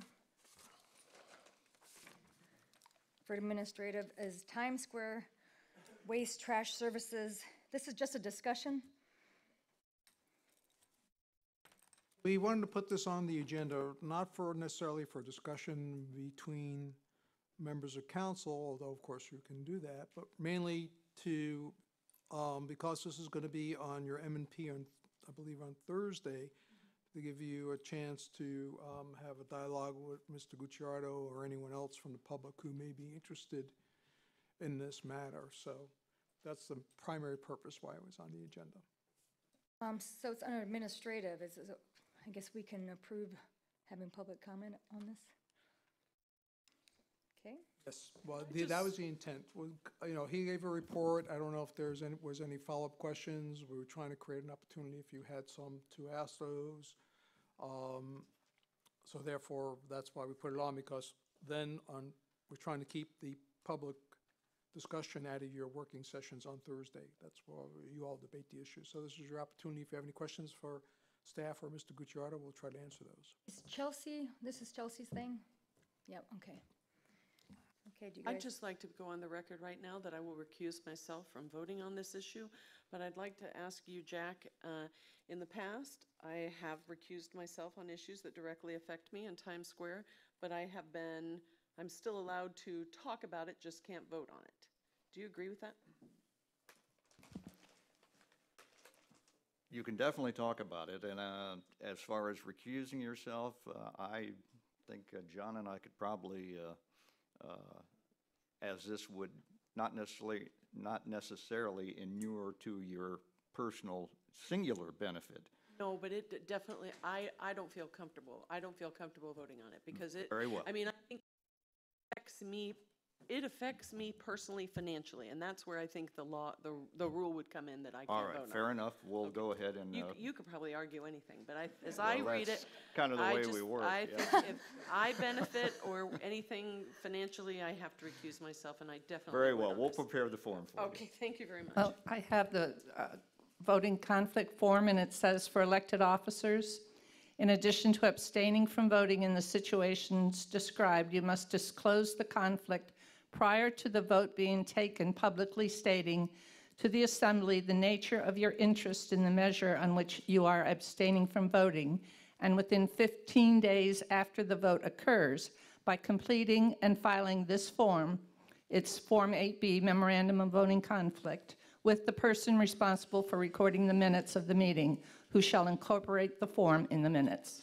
Michelle, could I just ask you to make me physically sign that after the meeting, so it'll be within 15 days when we actually take the vote, to make sure I don't miss that? And I'd just like to put on the record for anyone who does not know that I do actually have 2 businesses in Times Square that would be affected by any decision made relative to trash hauling, because I currently pay for it, and I participate in that program, and have from day one.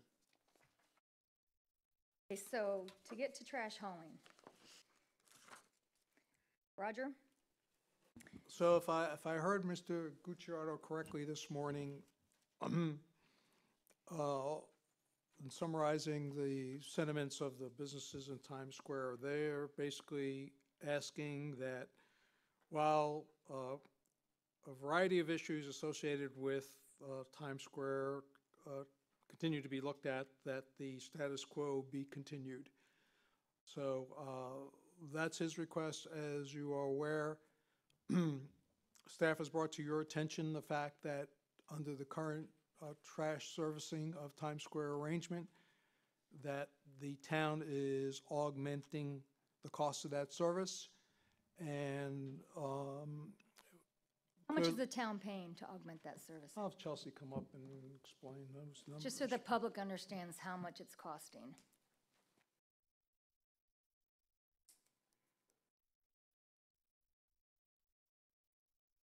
Kelsey O'Reilly, Public Works Manager. Good morning.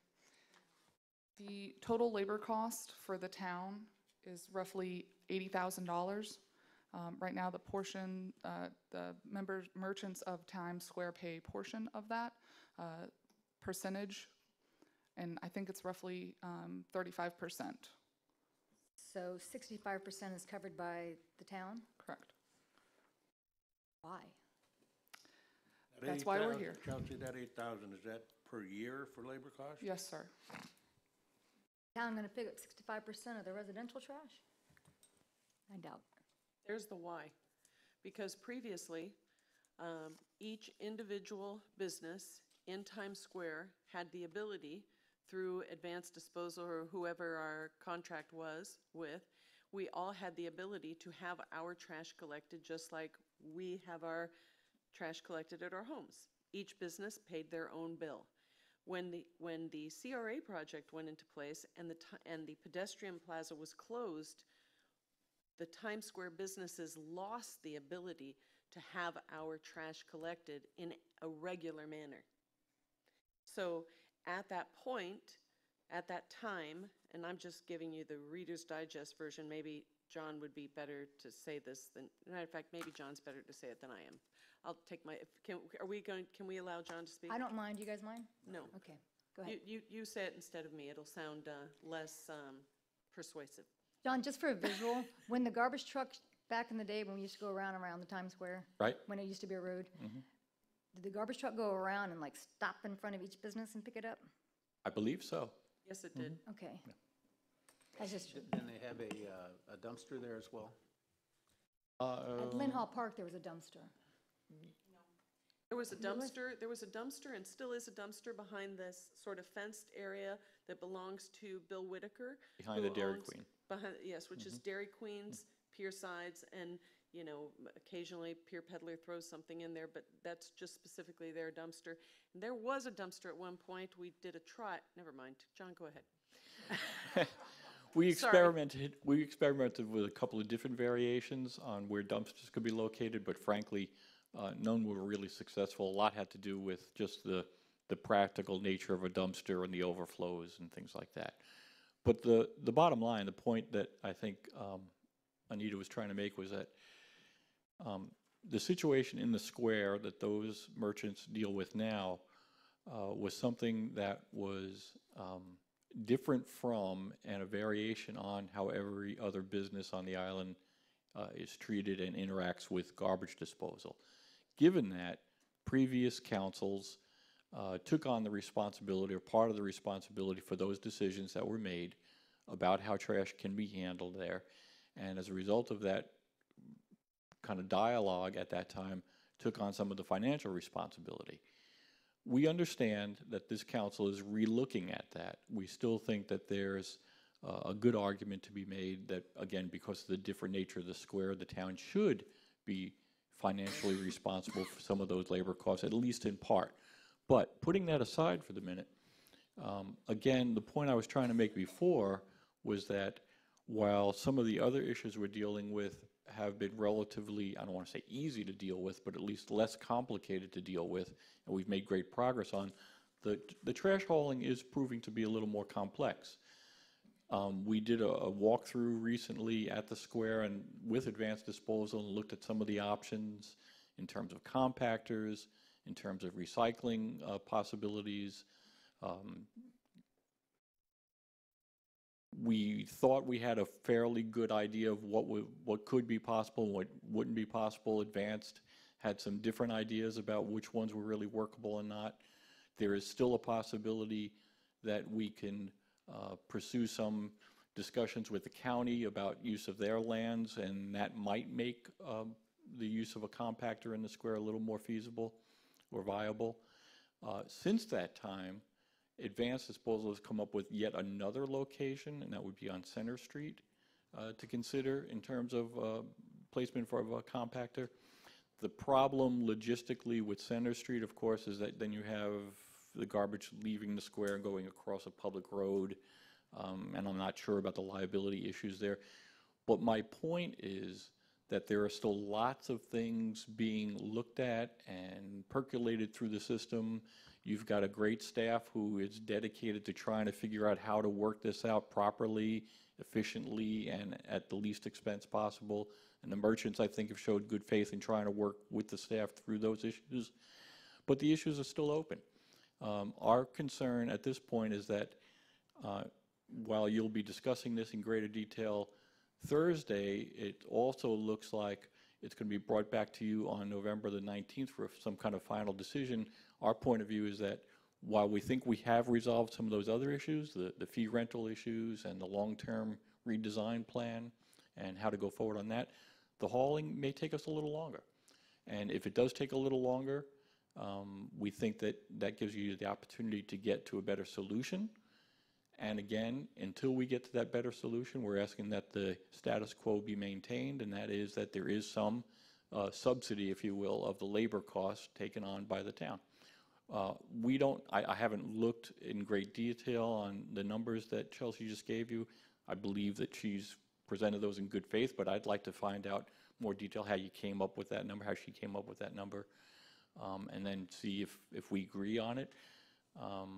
Again, there are lots of loose ends to tie up. We'd like to have the opportunity to keep the discussion going, see, for example, where it goes with the county in terms of the viability of that option.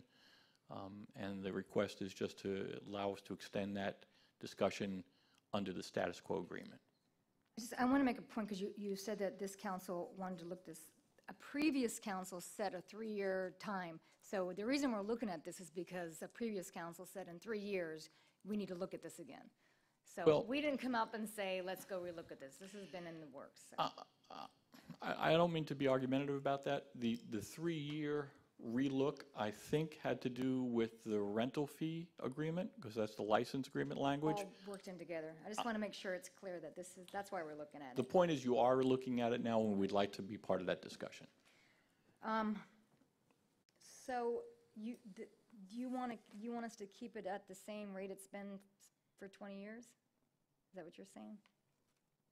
I think that the understanding from the beginning was that the council, at least at that point, determined that it would be reasonable for the town to absorb some of the labor costs. Yes, we'd like to continue that during the duration of these conversations.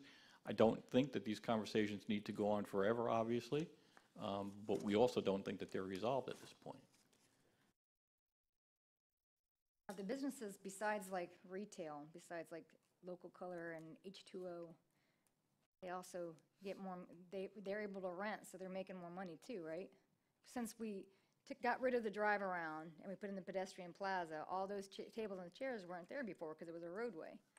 Again, at least from my perspective, there's a separate issue on the rental fee and the use of the public right-of-way right now for bars and restaurants, as opposed to the trash hauling issue.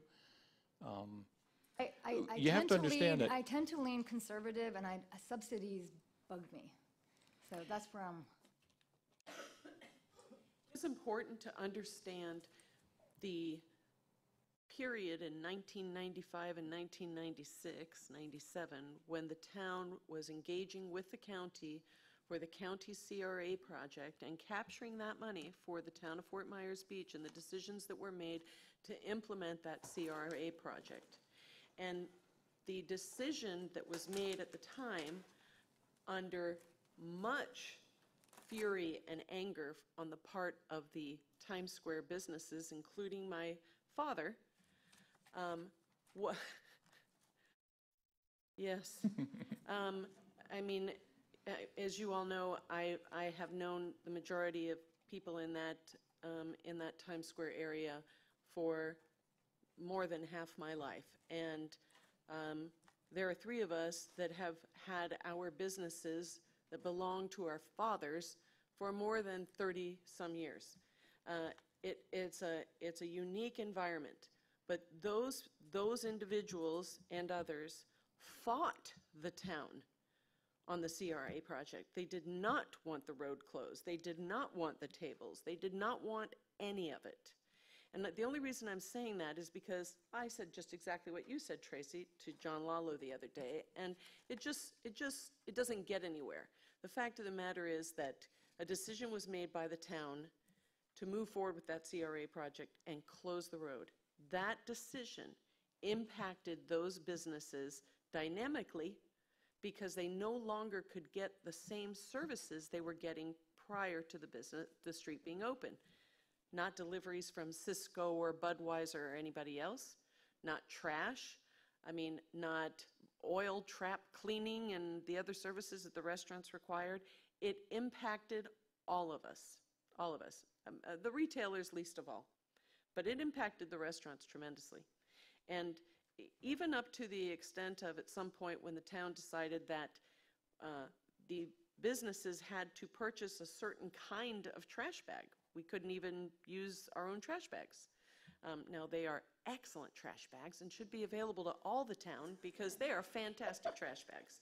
However, I think it would be of great service to any of you who don't really know that history to just go back and take a look at the decisions that were made, because these decisions were made contrary to the requests of those businesses, and many of them are still the same property owners and business owners.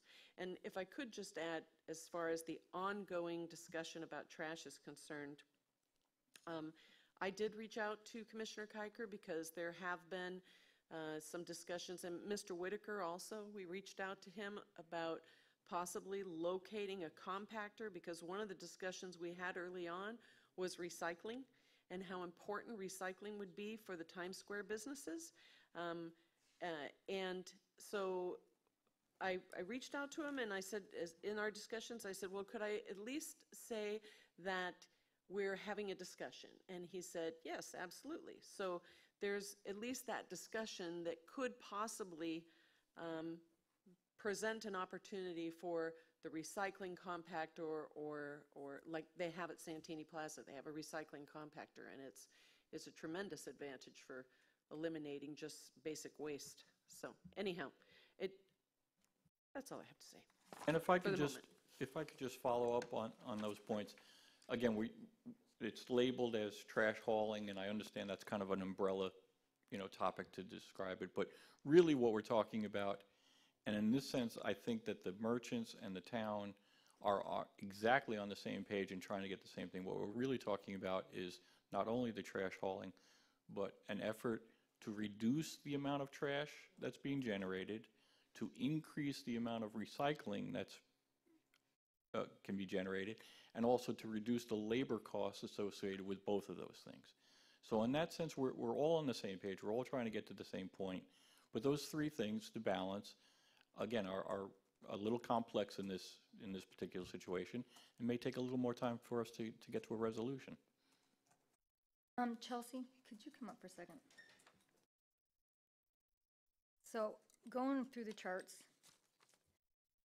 I'm looking for, there's different ones by tote franchise rates, labor rates. Do you have an actual full figure, an annual figure for everything that the town pays? I mean, I don't want to have to add everything up. Isn't there just like saying, this is what the taxpayers pay? We'll try to simplify the handout for Thursday, Madam Mayor. I mean, do you, off the top of your head, what is a roundabout number that somebody has to know? Yeah, I believe it's a number, the thing that's not being fully compensated today, they pay for the bags. What they're not fully paying for is the staff effort to go there 7 days a week, pick up the totes and drive them here and unload them into our compactor. That's the main thing that's not being fully compensated. That one would be the second part of the first page. Full labor costs. It's twofold. It's what happens with the garbage is it's brought by tote back here to town hall, and it's put into one dumpster out back. So it's recyclables and all. Just trash. Yeah, but that's a very important point. Whatever they do or don't do to reduce their waste stream reduces their cost. So, regardless of the towns looking at this issue or not, they should be looking to do that like any responsible person would be, to try to minimize how much stuff we have, going into landfills and stuff like that. So I hope they do that irrespective of what happens. To the extent that they can do that and they reduce the waste stream, obviously, whatever cost we go to, if we do change, will be less because they've done that. So we encourage them to do that irrespective of what may happen with respect to the fees, the charges. So I want to be clear about that. Go ahead. The labor cost on here says $115,832. Which page are you on? I'm on the first one. It says packet page 475. I don't know if that's how you guys see That's yours. including the annual garbage Yes. cost, though. So That's what I was asking. Yeah. With the two laborers, three laborers, the 2.5, the total staff cost would be on your packet page 476 is $80,162.03 That's, for 1 year. and that is after they make their payment? Or is that without?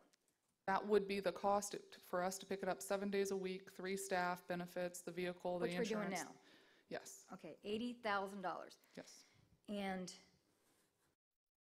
what, do you have a full number of what they pay to offset? Like, what is the expense to the taxpayer? What are we subsidizing of that? Like, how much, they're paying something Yes. So like I said earlier, they're paying roughly 35%. of the 80,000. So the Close. taxpayers are picking up the rest of that, okay. It's a lot. Remember that they're taxpayers too. Substantial taxpayers. I'll ask a couple of questions, if you don't mind. Okay, on that first page where it says 50,090, that's how much they're paying today. Correct.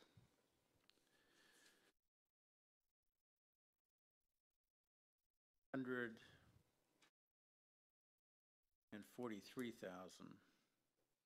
is their all-in total, is that correct?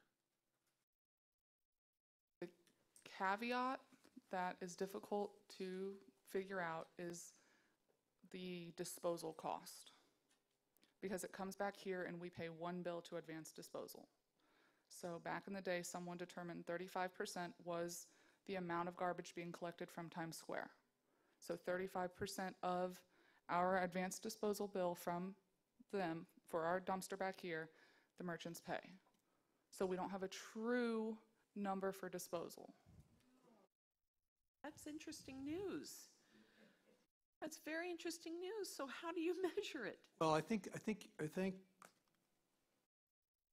not to have the full M&P today, but here, let me explain that. So what, if the council's inclined to look at the rates and theoretically have some more of the town's out-of-pocket expense recovered, one of the things that we would recommend that the council go to is a per tote cost. So we know that each one of those totes is 96 gallons, and we can compute a rate per tote based on that, including the pickup, the disposal, the bag, and everything, an all-in rate, and including the cost of, the percentage cost of it for going into the compactor and all of that. Roger, can I just stop you there for 1 second? Sure. Here's the unfairness of that. I right now am required to break down boxes and put them in the tote. So you can imagine, you can get a heck of a lot of Dairy Queen trash in one of those totes. If you all haven't seen them, I'll bring one on Thursday. Magnificent trash bags. That tote can hold, and they're very sturdy, can hold a lot of Dairy Queen trash. It can hold maybe 7 boxes. Why do Maybe. you have to put the boxes in the tote? Exactly, because I'm putting recyclable trash in a non-recyclable item. Why is that? Because otherwise you've got just a ton of boxes to move around. It's very difficult for the workers. It makes sense, but that is a glitch in the per tote. It's an inequity, let me just say that, because I don't have the same kind of trash that Dairy Queen has. Neither does H2O or any of the other retailers. We primarily have recyclable trash, mainly boxes. And boxes can be very cumbersome to put a box in a trash bag. I thought they had a recycling element there on the Times Square. Aren't some people recycling things? No? Yes, they do. We have a Individually, they may be Yes. doing that. We don't know. We don't have a recycling program with them, so We have individually, to they may be doing separate- that. We have to separate our cardboard as trash. Cardboard has to be separated, period. So theoretically, you think that you're recycling it. But now the interesting thing is whether it's separated or not, it's all going into the same dumpster. So why do we even have to do that? Well, I have to take, like at my house, I have to take my cardboard, smash it, and put it into my recyclable bin. And then I have my trash for my trash, which, just so everybody knows, plastic is not recyclable. I see people putting the plastic in recyclables. We put our recyclables into plastic. See, that's something y'all gotta fix. Like, when I trim my trees, I gotta tie it up so they'll take it. Why can't you just tie up the boxes? So that's exactly why John is saying this requires more time, because what the merchants, for the first time ever, are actually discussing is, think of the amount of bottles, aluminum, and cardboard alone that are generated by those businesses just in that dog leg. Just think of how much that is. That's all recyclable material that is clean material. It's not like a trash compactor. It's clean. It could be compacted in the only reason I believe this is because I see it at Santini Plaza, and if you want to see it, just drive behind the plaza. You'll see the recyclable compactor. It's clean, no smell, no muss, and that would be a huge savings to everyone if we could accomplish that. I had the impression that some of the stores there are recycling their product. Right, so let's just talk about that for a second. There, clearly, some of them may be doing it. We take care of what winds up in a bag and a tote, winds up Good way to put going into our compactor. We don't have a recycling compactor here in town, or for that matter, while we were looking at a compactor at Times Square, we were looking at one that could handle recycling, but we don't have one here in town, and of course, we could look at that option so that their recycling doesn't have to go in the waste stream, but then you have the capital cost of that compactor and so on and so forth. But we can try to calculate that out. However, all that being said is the amount of trash that's being hauled, whether it's recyclable or non-recyclable, from Times Square in a tote or in a package or in a bundle wouldn't change. And it would still go into either one of two compactors here. And right now, today, as we sit here talking about it, those costs aren't being fully recovered. And that may be okay if the council deems it as such. But I just want to be clear about that. Dennis? Well, I think we're getting off track here. I mean, this was just basically the discussion today was to give John an opportunity to come up and give us his input for our discussion on Thursday. So I believe we've accomplished that. Yeah, but we've just learned something new. I didn't know they put recyclable stuff in it, in recyclable But that's a bags. discussion for us to have on Thursday. All I'm saying is I think we've Heard John, yes. accomplished what we set out to do with this being on the agenda. Do you feel like you've told us everything you wanted to tell us, John? Absolutely, and I think frankly that your discussion here kind of bears out the point we were trying to make, is that there have been some areas of discussion which have been relatively simple, or relatively simple, and we think we're progressing along those lines very well. The trash hauling and the associated issues dealing with trash hauling, recycling, and the labor costs are a little more complex, and obviously, as you said, you just learned something new today. So we just want the opportunity to keep the discussion going. Right. All right. We have an ordinance that was adopted, 4 or 5 years ago, that all businesses have to recycle. So we're not even following our own ordinance. What I'm telling you, Madam Mayor, is that when the very excellent trash bags that Councilor Saracita was alluding to, we don't open those up and look and see what's inside of them, whether there's recycled material or not. But it is pretty clear. But just like individual people, individual homeowners may not, some of them are more diligent about recycling, some of them are less diligent about recycling. We don't know what's inside the bag. We we haul off the tote and the bag and we put it in our one single waste stream dump compactor that we have. Is there any more discussion on this before our Thursday meeting? I'd just encourage you all to look back at how this all came about. It's super important to understand. I'll bring one of those bags. Chelsea, I think, Chelsea, you should give everybody one of those bags right now. Anita We've loves got those some- bags. If they were available to the average citizen to buy, people would buy them. They are the best the best trash bag ever. They're fantastic. They're expensive, but they're great. They don't drip. Okay, if you guys, do you want to go into final public comment? Michelle? Is there any other final public comment?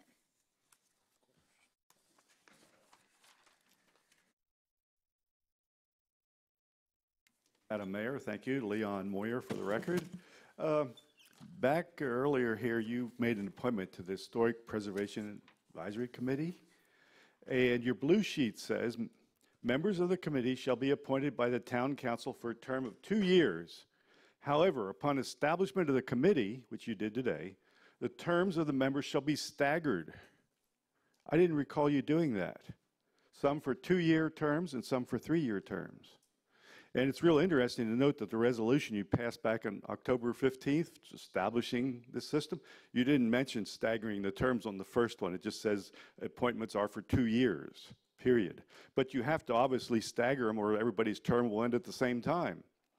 So I didn't hear that, so I just want to point out to you that maybe you want to do it over sometime. I don't know if you could do it at this meeting, probably have to put it back on the agenda, because otherwise you're attorney here and probably the manager will say, well, hey, the members can decide among themselves who serves a 2-year term and who serves a 3-year term. That's not what your blue sheet says. It says the council shall make those decisions. Thank you. Thank you. Is there any other public comment? Public comment is closed. Roger, real quick, can you answer that? Did we make a? Sure, I'd be happy to. So 5 members have been appointed, 2 are vacant. So council can determine the 2 that are currently vacant will be the ones who are up for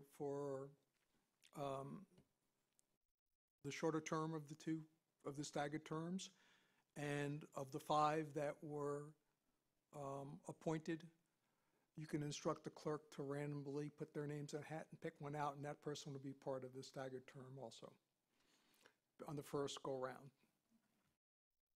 And that would take care of half of them being staggered and half of them not being staggered. Or we can Point them right now. tie the terms to the LPA members to their terms, which are 2 years. 2 of the 5 that were appointed today are LPA members, and they could have the 2-year terms. It's whatever is the will of the council. That sounds like an ideal idea. And we could add the 2 vacant seats to the same thing, so you'd have 4 at 2-year terms and the rest at 3-year terms. And we can let the appointees know? Or can do that. Okay. Do we need to do anything more? I'll just make a motion right now to have Lori Wolf and Scott Safford appointed to 2-year terms to the Historic Advisory Committee, and for the remaining members earlier appointed to have 3-year terms, and the additional 2 seats to also have 3-year terms when those members, 2-year terms when those members are appointed. Second. All in favor? Aye. Aye. Motion passes. And this is why we have public comment. Thank you, Mr. Moyer.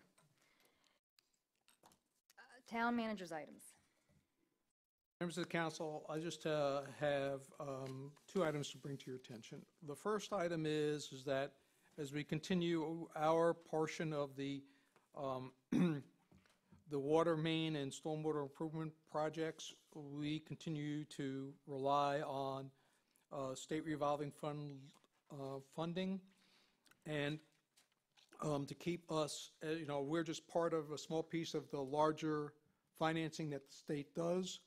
So we sent our funding requirements for their next cycle to the state, and continuing our program as it's been approved by council. Our total amount of requested loans for the next cycle with the state is $4,951,000 and some change. And of course, once the state secures the funding, those actual loan documents will come back to the council for approval at a subsequent date. But I just wanted to let you know that we continue to finance our project through that process and queue ourselves up for those state loans as we need them in accordance with our construction schedule. The second item is an item to let you know that we would like to move forward expeditiously to incorporate closed captioning into the council process. And we've distributed a document to that effect to town council. And we are going to move forward as expeditiously as possible on that issue. We need a motion for this because it's over 25. How many people have requested this? Has anybody requested us to do this? Yes, I brought this up several that's what months I'm ago. asking. Well, I think there's a unfortunately a requirement that we do this, and it's not really a matter of who, in terms of quantity, might need the service or want the service. It almost has become a unfunded mandate that we have to deal with. So, excuse me? Well, I'll let the attorneys speak to that issue. It's the FCC, sir. Federal Communications And Commission. we just got served today regarding this issue. So, to answer the prior question was, yes, a motion in support of the actions laid out in that document would be appreciated, so we can go forward and notify the vendors to implement the changes that we need. Do we need to motion that now, or do you need to bring it back to us as advertised? We'll bring it back for ratification, but we'd Okay. like to get started on it immediately. Is this because of being broadcast on Comcast, or does it apply to the internet both, or what? I think it's a combination issue. I'll let the attorney tell you some of the details about that, but it's partially because of broadcast, it's partially because of ADA, it's a variety of things. Make a motion to direct the town manager to move ahead expeditiously with providing closed captioning services for our viewers. Second that. All in favor? I have a question. Oh, sorry. So is it FCC for television broadcast, or does this apply to the internet? Or the fact that you can get the minutes? I'm just curious what's this The all rule about. applies to all television broadcasts. Okay, so if you didn't televise broadcasts and you did it over the internet, you didn't have to do this.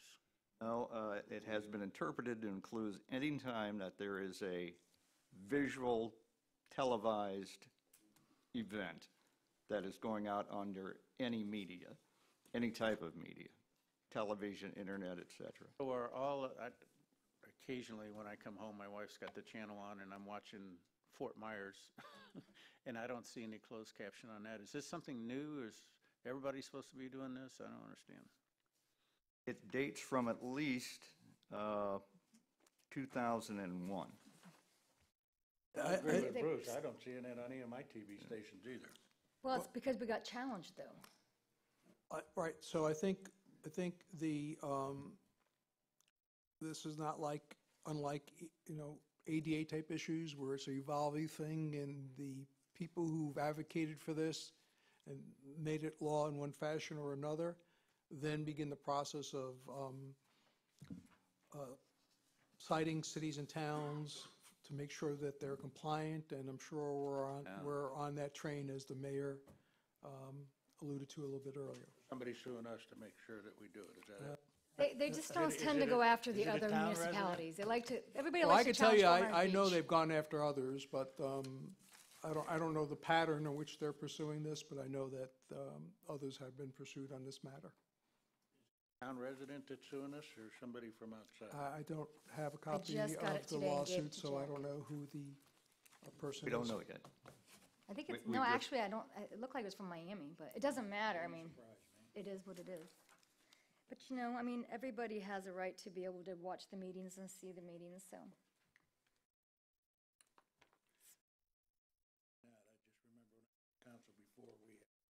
President Council, before we had a drive-by attorney and handicap person that made us change our restrooms upstairs.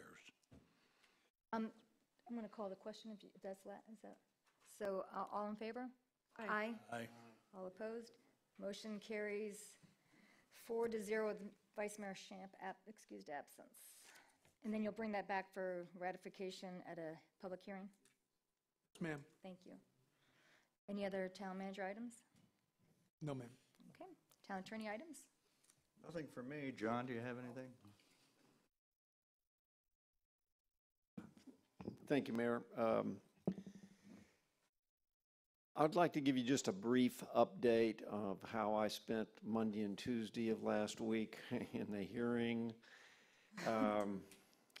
in front of the administrative law judge proceedings on the petition, which the town of Fort Myers Beach was one of the petitioners, along with Sanibel and Cape Coral, challenging the proposed rule that was adopted by the South Florida Water Management District in September 13th. And the hearing was conducted Monday and Tuesday of last week at the district office, in which the three petitioners, of course, were represented, and we also had the representation by 4 other interveners. The evidence was presented through approximately 10 witnesses. Most of those witnesses were of a scientific nature, very complicated and involved testimony regarding the adoption of the rule and the basis for it and our challenge to the rule. And I will also say Gary Mooney was also there for 2 days. I so appreciate town council meetings. So he has a whole new appreciation for our town council meetings now in relation to that. I would like, rather than giving you a briefing, hold off on that until I receive and participate in the proposed order that's going to be presented to the administrative law judge, and that'll probably be about another 3 weeks before that is completed, and then I'll have a better handle on what our approach is. I mean, I sat there and listened to it. We were participating in it, but still it's a complicated, involved matter. So I would ask, I'll be glad to present a briefing when I have that document. I can give it a thorough analysis. Thank you. Was the towns of Bonita and Estero and They made their argument. There was the interveners that weren't the original participants, but they have standing. And they argued, particularly City of Fort Myers, but they all argued, presented their evidence that as to why standing they were entitled to standing, and I think it was convincing, clear, and the administrative law judge should approve that their request. I felt overall very confident in our case, and hope for the best.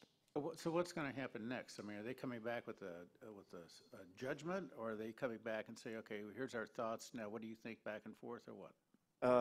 The administrative law judge will make a decision whether to uphold the proposed rule or whether to send it back to the district for revision.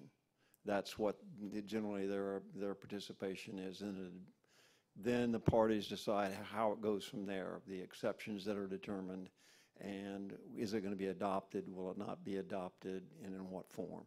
So if they come back and say, well, we uphold the current, what is that, LORS or something? What is that thing? What's LORS.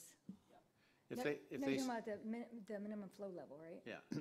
So if they come back and say, okay, we agree with that, you made a nice case, Florida Water District, then do we have an opportunity to appeal, or what? Yes, we will. Okay, we talked the other day a little bit about this, and you were suggesting that maybe we had our own experts, or that the towns develop experts jointly, something like that, because Sanibel Captiva, what is that, Sanibel Captiva Conservation Foundation was there speaking, right? Yes, they were one of the original movers involved in this. And we were thinking, and our discussions were, that perhaps now the town of Fort Myers Beach looking forward with all these water quality problems and issues that we're experiencing, that we might want to partnership up with some of the other organizations, nonprofits, so that we'll have more of a frontline, up-to-date, and have a voice that we can rely on and we can work with on these issues. And I was just thinking that perhaps Sanibel Captiva Conservation Foundation would be a good start, as well as with the other towns in our communities in our county. And I don't know exactly how to go approach that other than with the town manager and with the council's direction, that we could explore that possibility. They're their own organization. They don't work for Sanibel. They're their own Correct. separate organization. They are a nonprofit separate, but they have their, as you know, and experience with, they have the experts on staff that really are up to date with this information. So I think it might be our suggestion that be benefit to the town to look into that. Our environmental coordinator, Ray, she is, every Tuesday, they all meet together and have like a conference. So she is They have a telephone conference in which with all the municipalities. parties, and then it's put in a memo form, is online for anybody can review.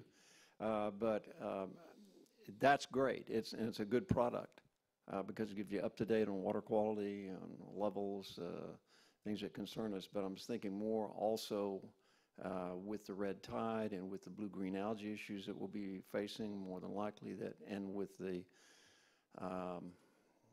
plans that are being developed for the lake and the new reservoir, that it at least look into what would be involved if we wanted such a partnership, and then bring that back with the council. Do you know if the city of Sanibel or Captiva contribute money to that foundation? I don't know. Something you could look into, Roger? Just give us some heads up on that. Yes, we can set up a phone conference with Mr. Turner, myself, and them to go over their operating structure, and if they have agreements with other entities, and if they were interested in working with the town.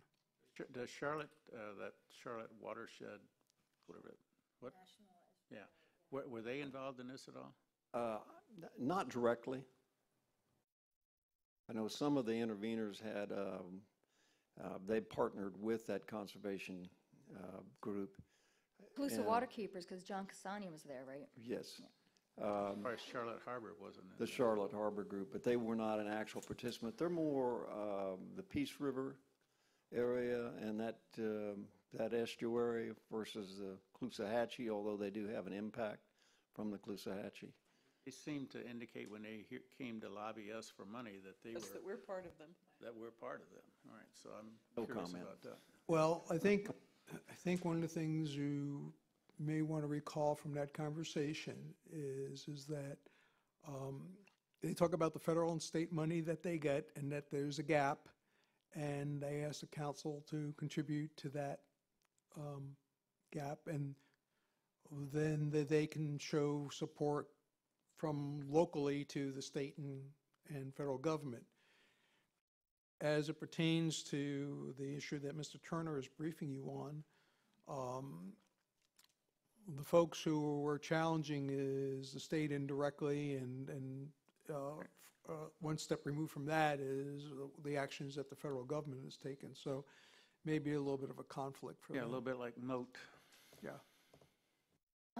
You know, also, just since we're talking about this, I went to the October 24th special meeting in Cape Coral, and they did approve us to join with their law firm.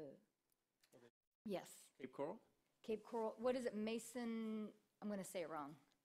Mason Bowles Yeah, so they did, they law approved firm. us and Sanibel. They have a great deal of expertise in this area, and they are now assisting us, the town, along with Sanibel and Cape Coral, in presenting our case and our objections.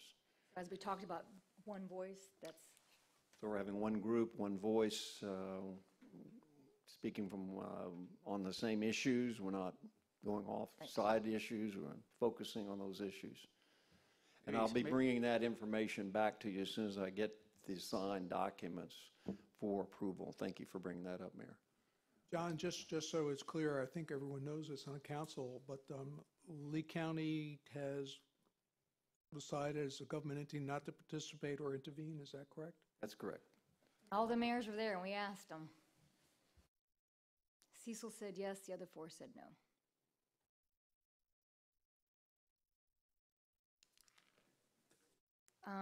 Is that it for town attorney's items? Yes, Madam Mayor. Okay. Yes, Madam Mayor. Thank you. Councilmember items and reports. Anita?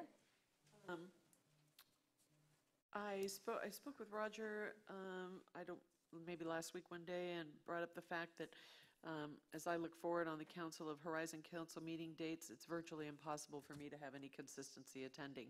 And so his suggestion was for me to bring it up to see if anybody else would care to take over for me, taking over for Dennis, or if not, we assign or ask Roger to have a member of staff attend the council meetings, which many as staff members do attend those meetings. I know. So I can look on, I'll go online and look at the calendar. I don't know the dates, so. I can do it. Oh, Bruce just said he'll do it. Great, you'll enjoy it. Do they change Okay, all the wonderful. dates, all the times, all the places? So, Michelle, could you, can somebody alert them that Bruce is now the person and get him Yes, the I'll take info? Thank you so much. So then my second item is, Roger, you remember when I asked about a toxic waste disposal, maybe once a month or whatever here located at Town Hall, an off-site thing? Do you remember that? Yes. Prescription drugs, that kind of stuff. Yes, we're trying to work out those details with Okay, Lee County just Solid wanted- Waste to see how, We could do it. we want to facilitate that, but we don't want to become the owners of the hazardous material, so we want to no. be careful how I we do just that. thought that maybe the place that you actually go to dump that, like your paint, your batteries or whatever, that they might have a portable unit. I don't know. Somebody We're that- trying to figure out how to accomplish that. Okay, thank you. Because somebody asked me the other day. Then my last thing has to do with Thursday's work session. I didn't see, and I only looked at it online, so maybe in the paper packet, there wasn't any item noted that this is the stormwater ordinance that came out of the work of the committee that Bruce headed up. Oh, yeah, Charlie Eck asked me about that, too. Okay, if you look at the printed agenda, I believe it shows a 1 o'clock workshop on Yep. that agenda Yep. for the stormwater discussion. That's not what she's No, saying. that's not what I'm asking, though. Okay. So we have all kinds of backup material from, beginning to end, but what we had asked for was an unabridged version of the document that came out of the work of Bruce, Charlie Eck, Jim Steele, that I'll group. let the attorney explain how he distributed that. I'll have it in your mailboxes today. Hey, could you email me mine, please? Yes, of course. Thank you. too. And. Everybody want an email? I would like an email, yeah. Yes. I can do that. Thank you. But Jack, didn't you distribute the whole iteration, how it moved from one version to Yes. another? That was already distributed hard copy to you all. Right. You should have a hard But he- copy. But this is missing. But you're talking about the original, because it is in my original book that we got a while back. Right. But it's not on, so for anybody who doesn't have our book, it's not online for them to view. So we got that book a long time ago. Yes, the council has it from before, but this meeting, anybody who's looking at it, it's not there. What I would like to have is the unabridged, untouched version of Steele, Eck, Butcher, and who was the other one? Dan Hughes. That's what I'd like to have. You'll have it. Thank you very much. And then to further that discussion, earlier we had discussed having those gentlemen participate in that work session discussion. Are we still doing that? Standing is yes. Wonderful. And all those guys present here? They said they would, but that was the reason we picked that date, I Okay, think. very good. That's all I have. Thank you very much. Bruce? He brings a list now like I used to. Yeah. Question for Roger. Do we email water bills? I don't know exactly, I don't want to say no, and I don't want to say yes. We can ask Jason to go see if Christie's around and get you an answer to that. So while we're talking emails, how many people have signed up to the town to receive notifications by emails? Do we have any idea what that is? No, but we can find out. I'd be really curious about that. I mean, there's so much information. We have the people who have signed up for Code Red, and then we have people who signed up for the general information. You could sign up for one or the other or both. But Christie knows more about that than I do. Water bills. Do we email water bills at all? Christy Corey for the record. Yes, we do. Oh, we do. So we can sign up for paperless bills? Of course you can. Oh, for heaven's sakes. Okay. Yeah, because we're getting a paper one, and I Yeah. asked my wife, why I are we don't, doing that? I think it's one of the very few bills I actually receive. Yeah. Yeah, we put inserts. Usually 3 times a year, there's an insert that goes in there that explains where to go to sign up for paperless. And then I had it on a note for a while, but we'll add it to it next month. That way we remind people how to do it. Arm better? It is. Thursday I get this off. Wonderful. Yes. But you have any idea how many people pay through auto pay or anything like that? Actually, I was looking at this last week. Online, we probably have about 5%. Not very many people use the online. So most people are writing a check? Not necessarily. Most people are signing up for auto pay with us. That's what he just asked. You I said thought no. you said No, 5%. there's the online auto pay. So there's the online ability to go online, pay your bill, and then you can set up auto pay through that. Or there's the ability to set it up directly with us that runs through our system. So there's 2 different ways to pay. So you can get a notice to pay, or you can tell us we can hit your credit card directly without further notice. You can do it either way. How many people pay by check or cash?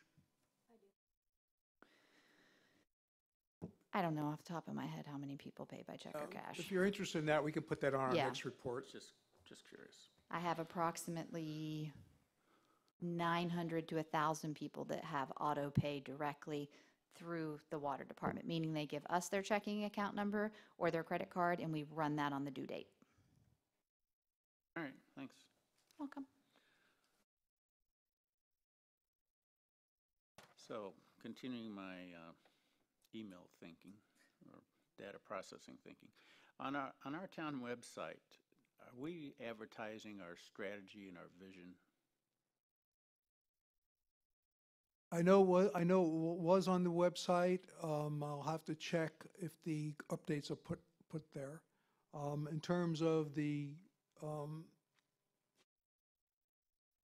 redoing our masthead and all of that of our website, that's something that is on our list of things to do. And unfortunately, we keep having little things like the one we discussed today about the closed captioning, kind of just keep bumping that down. But it is something we intend to do, is basically re-look at our entire way our information is portrayed and refresh our website.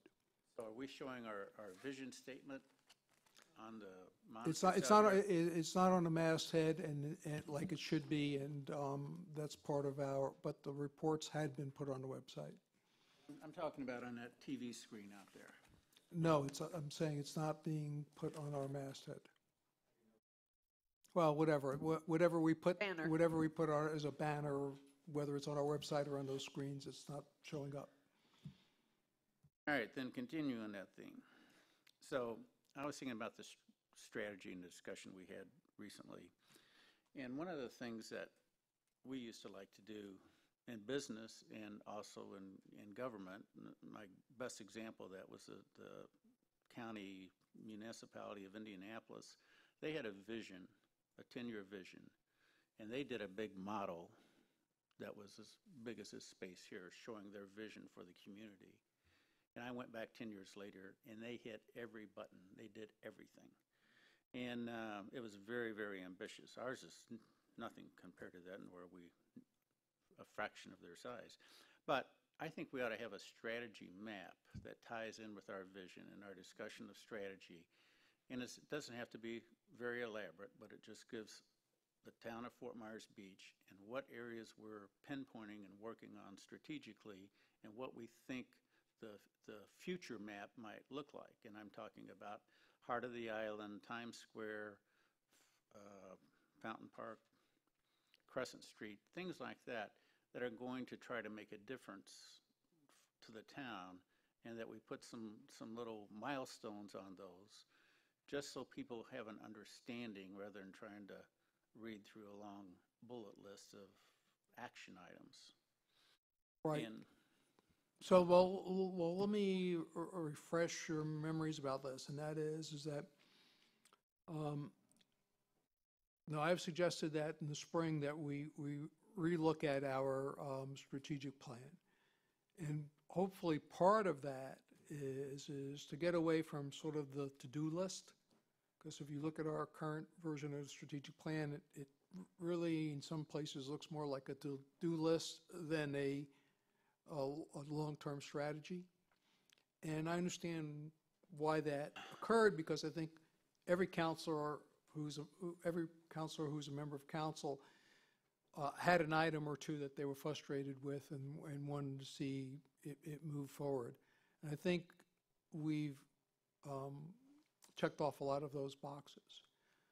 Hopefully now that we've done that, as we go into this next section in the spring, we could look at really, I want to say, more like what a strategic plan looks like for 5 and 10 years out, and less of a sort of a to-do list, including what you're saying. I love your idea. And we did that when we did the comp plan. We had, at the time, we had a gentleman by the name of Victor Dover here, who was our facilitator, and probably, at least for me, the most important thing he ever said was make your vision visual. So that people are visual by nature, and so having something like that could even be interactive in some way, especially with technology the way it is now, 20-some years later, I think would be a huge benefit to the community. Huge. And another item on that would have been like the landscaping of Stara Yep. Boulevard. You draw a Absolutely. circle around that. Absolutely. And then you could have boxes of things that have been accomplished to the strategy, like short-term rental agreement and so on. All right. Newton Park. We happened to be over there the other day, and we were on a beach, and we're walking back to Newton Park, and my wife says, "Where's the sign that talks about Newton Park? There's nothing on the beach that tells anybody about Newton Park." And we walk up the ramp and start walking through Newton Park, and there's all these nice signs that says, you know, here's the layout of Newton Park, here's the restroom, here's a historic thing, here's a bocce court and all that. But there was nothing on the beach to draw people up there. So we've got the signage, the work's already been done. If we just put something like that down on the beach to inform people. Good idea. You know. Property, because you're not allowed to put it on the beach because of the turtles. Got signs all over the beach down there. This is beach access number such and such, call 911, blah, blah, blah. And we got the ramp, you can put it on the ramp. Did that new FEMA map happen? Did you get a chance to talk to Jason about that? Yeah, there's a preliminary type of map that I've asked him to distribute to members of the council. He's in the process of getting a copy of that made. I missed the last council meeting, and I would have liked to have been here to hear that oyster farm thing. What do we call that? It wasn't even an oyster farm. It's just it was just a... Basically, It's a box. it's basically almost like an artificial reef. Yeah. Habitat for A a reef. habitat. yeah. Watch the video and see the presentation he did. Yeah, I'll have to do that. Anyhow, I happened to bump into the guy from Florida Gulf Coast University that runs the lab down in Bonita, and he says, you know, we're doing that too, and we do it for $175. So just let people know that there's options, and I'm not saying one's better than the other, but his works with the students, and the students will come back and forth to your property all the time, testing it and measuring it and so on and so Just so forth. you know, ours, we're going to be working with the students too, right, Roger? Yeah, it may be the very same ones, because they have a relationship with Florida Gulf Coast on this. So I don't know if it's the same design or not, but I know. No, it's not the same design, because The one the guy did here was plastic, and this guy's made out of hockey sticks. They get the hockey sticks from the National Hockey League, sends them the hockey sticks. They build cages, you probably look like, crab traps or something, out of Tie 'em wood. to the dock? Yeah, and then you tie them under the dock. Oh, that's So, cool. Yeah, so. Michael L. Parsons. He's, okay. I meant to mention this with the strategy thing, but the heart of the island that was spoken earlier in public comment, the identification and promotion and improvements, there's a wide group of stakeholders, interested parties in that. And you have the library, the school, our facilities, the pool, Bay Oaks, private enterprises, residents, the fire department, all these people are in there. So I think that her thought of having an ad hoc committee for those types of people that would represent the stakeholders' interests would be beneficial, because in our strategy, we talked about we wanted to have an outreach program and get community involvement and interaction, and I think we ought to do that. But we have that with BORCAB. All they have to do is come to the BORCAB meetings. No, we and- don't. BORCAB is not the fire department, the library. But they can all come to the Bay Oaks Rec Well, then Center. why? as part of- I agree with you, Bruce. So what's the problem with having people get together and coming up with their ideas to then work with BORCAB? I don't Because mind that. if people are going to come, are you talking about, she was talking about advisory committee, like, are you talking about ad hoc or what she was talking about, some kind of? Either one. Because it would have to be under, it'd have to be a committee that the town formed, and they would be under Sunshine, just like everybody else, every other advisory committee we would have. And I'm just not sure Well, what if it's an ad hoc committee? if they're still the Ad same hoc thing. is still Still sunshine. We already have a committee that's looking at it, and I think that everything should flow through them. If these folks want to get together and have their own little thingy, let them do that and bring their information to the committee that we already have set up. Having 3 or 4 or 5 different committees is not going to do us any good. These people can still participate and take it to the committee that we already have. I don't think we need any more committees. Bruce, I was going to suggest to Amy, and Beverly's sitting here, I know she's also interested in it. It would be a good ad hoc committee of CRAB, because CRAB is actually looking at it, and it'd be good for CRAB to, separate out a little chunk. BORCAB at the end of Bay Oaks, underneath Sean's stuff, it's heart of the island. I mean, that's BORCAB. Yeah, but they're looking at their space. They're not looking at the true heart of the island. They're just looking at the Bay Oaks and pool space. What, maybe BORCAB and CRAB work together on a joint, We gave it to CRAB, and everything should flow through them, we gave what to in my CRAB? opinion. Part of the island. Part of the island. Yep. Then it's through CRAB. And everything, anybody else yeah. who's interested, just like any other committee, can go to those meetings and have public comment. I mean, we can wait till Joan's back, you got a 2-2, and see if there's a, Okay, we can do that. Roger, didn't you talk the other day about ethics training at Estero? well, Michelle sent us Did we something. talk I have about to do that? that this year. We'd have to move our management and planning, and I'm okay with that. Well, I think the issue is that the Stero is having their on-site, they're doing their ethics training on-site. And, The Village of Estero? yes, Oh, good. When is that? okay. And I believe December 6th. the date conflicts with our currently scheduled M&P meeting.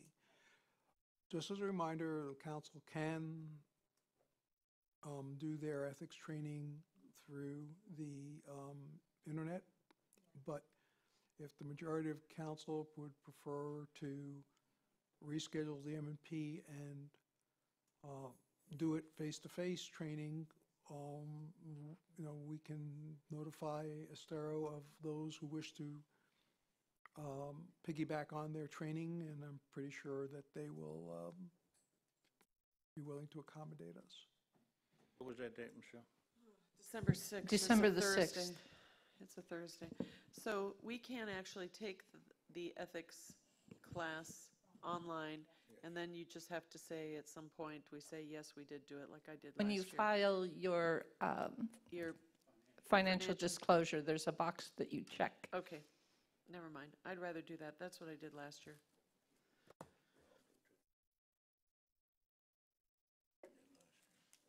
Dennis, anything? Just one quick thing. I'm guessing we had some kind of a malfunction with our printer when they printed these books. Because a lot of the print in here is really blurry and not very clear. Now, all like it was out the of- like it copiers was are out being of ink- upgraded, sir. ink. We've been struggling to keep those copiers running. We've met with the copier company, and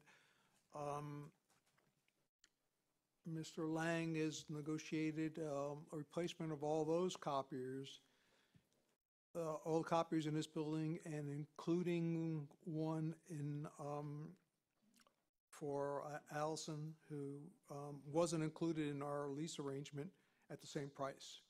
So we'll be getting all new upgraded equipment. Where are we with the guy or girl that we're gonna hire to do, like, the property by Bay Oaks, the property of our Fountain Park? Remember we said, let's get going on Fountain Park? What is, the design guy?